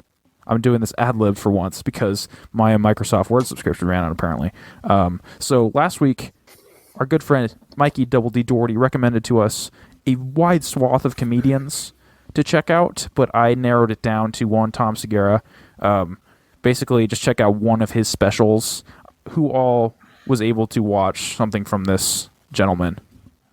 No, I wasn't able to. That's fine. As long as you do, at some point, that's all that matters. Because this dude, what was his name? Tom Segura, Segura. There's a couple specials on Netflix I recommend you start with. This dude is absolutely hysterical. I just love his like it's kind of like deadpan tone the whole time. I love that shit. Mike, were you able to watch any of his stuff? Oh, big shout out to Mikey Double D with all those comedy specials. I was able to check out Tom Segura, and man, did I love it. That, just like you said, Noah, that was so much fun. And a lot of things when I take away from the comedy guys is, what's their stage presence like? What are they talking about? And he was able to make some funny jokes that kind of push the boundaries at one area. I'm a big fan of like kind of monologue jokes, like Kevin Hart has them. He had one about the city, and they were all making fun of him. That was hysterical. Yeah, that was good. You have to watch the special to see it, of course. And the final ending with him and Mike Tyson. Oh my God, I was laughing at 1 a.m. in the morning, laughing at that joke. I was crying. Some great stuff. Yeah, he also Mikey introduced me to Joey Diaz, and basically my entire YouTube recommended playlist is all Joey Diaz related stuff. That guy is fucking hysterical. Like, he is just the crudest guy ever, but he is hilarious, and I can't get enough of him. He's just like the stereotypical like New Jersey Italian like big dude, but man, that guy, he is so raunchy, but in all of the best ways possible. Go check out anytime he's on the Joe Rogan podcast, Joe Rogan Experience. Dude's fucking phenomenal. Definitely gonna watch more Tom Segura. I watched the one from 2014, the special. Great special. I need to watch the other one on Netflix, but I am immediately a fan. Did you check any of it out, Micah? Yeah, I actually started watching it, like the newest one, the one that was made in like 2016, or before we started recording this. And like I was digging it. He had some fat dad jokes, and I was laughing pretty hard. Yeah, there's I imagine there's more in that one, but in in the 2014 one, I don't know if he was a dad yet, but it was a lot of like with his wife. So maybe he had just had a kid. I don't know. I need to look more into that. But it wasn't necessarily that he was a dad. It was just dad jokes. Yeah, like he was talking about how him as a kid and other kids in his class, they were talking shit about like these fat dads. Like I don't know, for some reason that was the funniest fucking thing ever. There was this whole like monologue he goes on to with like trying to like learn a language or like trying to like be more productive, but he watches too much porn. Like basically like what if like something like what's the language learning software that everyone uses? Rosetta Stone. Rosetta Stone. So like what if something like Rosetta Stone like was that, but like it incorporated porn just to like oh my god, yeah. So he just like goes into like this super like just graphically detailed like description, and then just ends with like just the person like saying like a line for them to memorize. He's like, yeah, it's sticking. Like it's just this whole like rant. It's so good. Go check out Tom Segura. Any of his specials. Go check out Joey Diaz on YouTube or his podcast. So I'm gonna try to wrap us up here. So this week I am recommending. So it's a little indie film. You might have heard of it. It's called Star Wars: The Last Jedi. Oh shit! Oh damn! I want you all to go see that, as you probably were anyway. We're going to talk about next week for the big 2-0 episode. We're going to have our Game of the Year impressions. 20. Yep, 20. I'm pretty sure. Shit. Unless I'm somehow miscounting. It's possible. No, I believe you. I believe you can count. I don't believe I can count sometimes. Sometimes when I'm making pizzas, I'm like, this isn't the right amount of anything. But Not the right amount. I don't know. But yeah, go check out The Last Jedi. It is hard. Reading is hard. Counting, like I thought I could read and count before I started working at my job, and it's just like I'm really incompetent.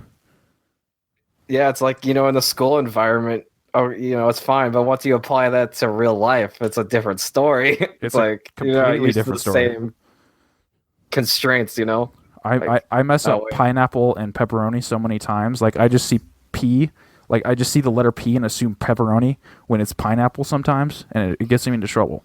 And I need to stop. So yeah, go see. There's a lot of pineapple haters out there. There's a lot of pineapple haters. There's more pineapple lovers than haters though. That's from what I've seen. There's a lot of people that love it. I'm not a fan, but more power to you. I'm not going to hate you for it.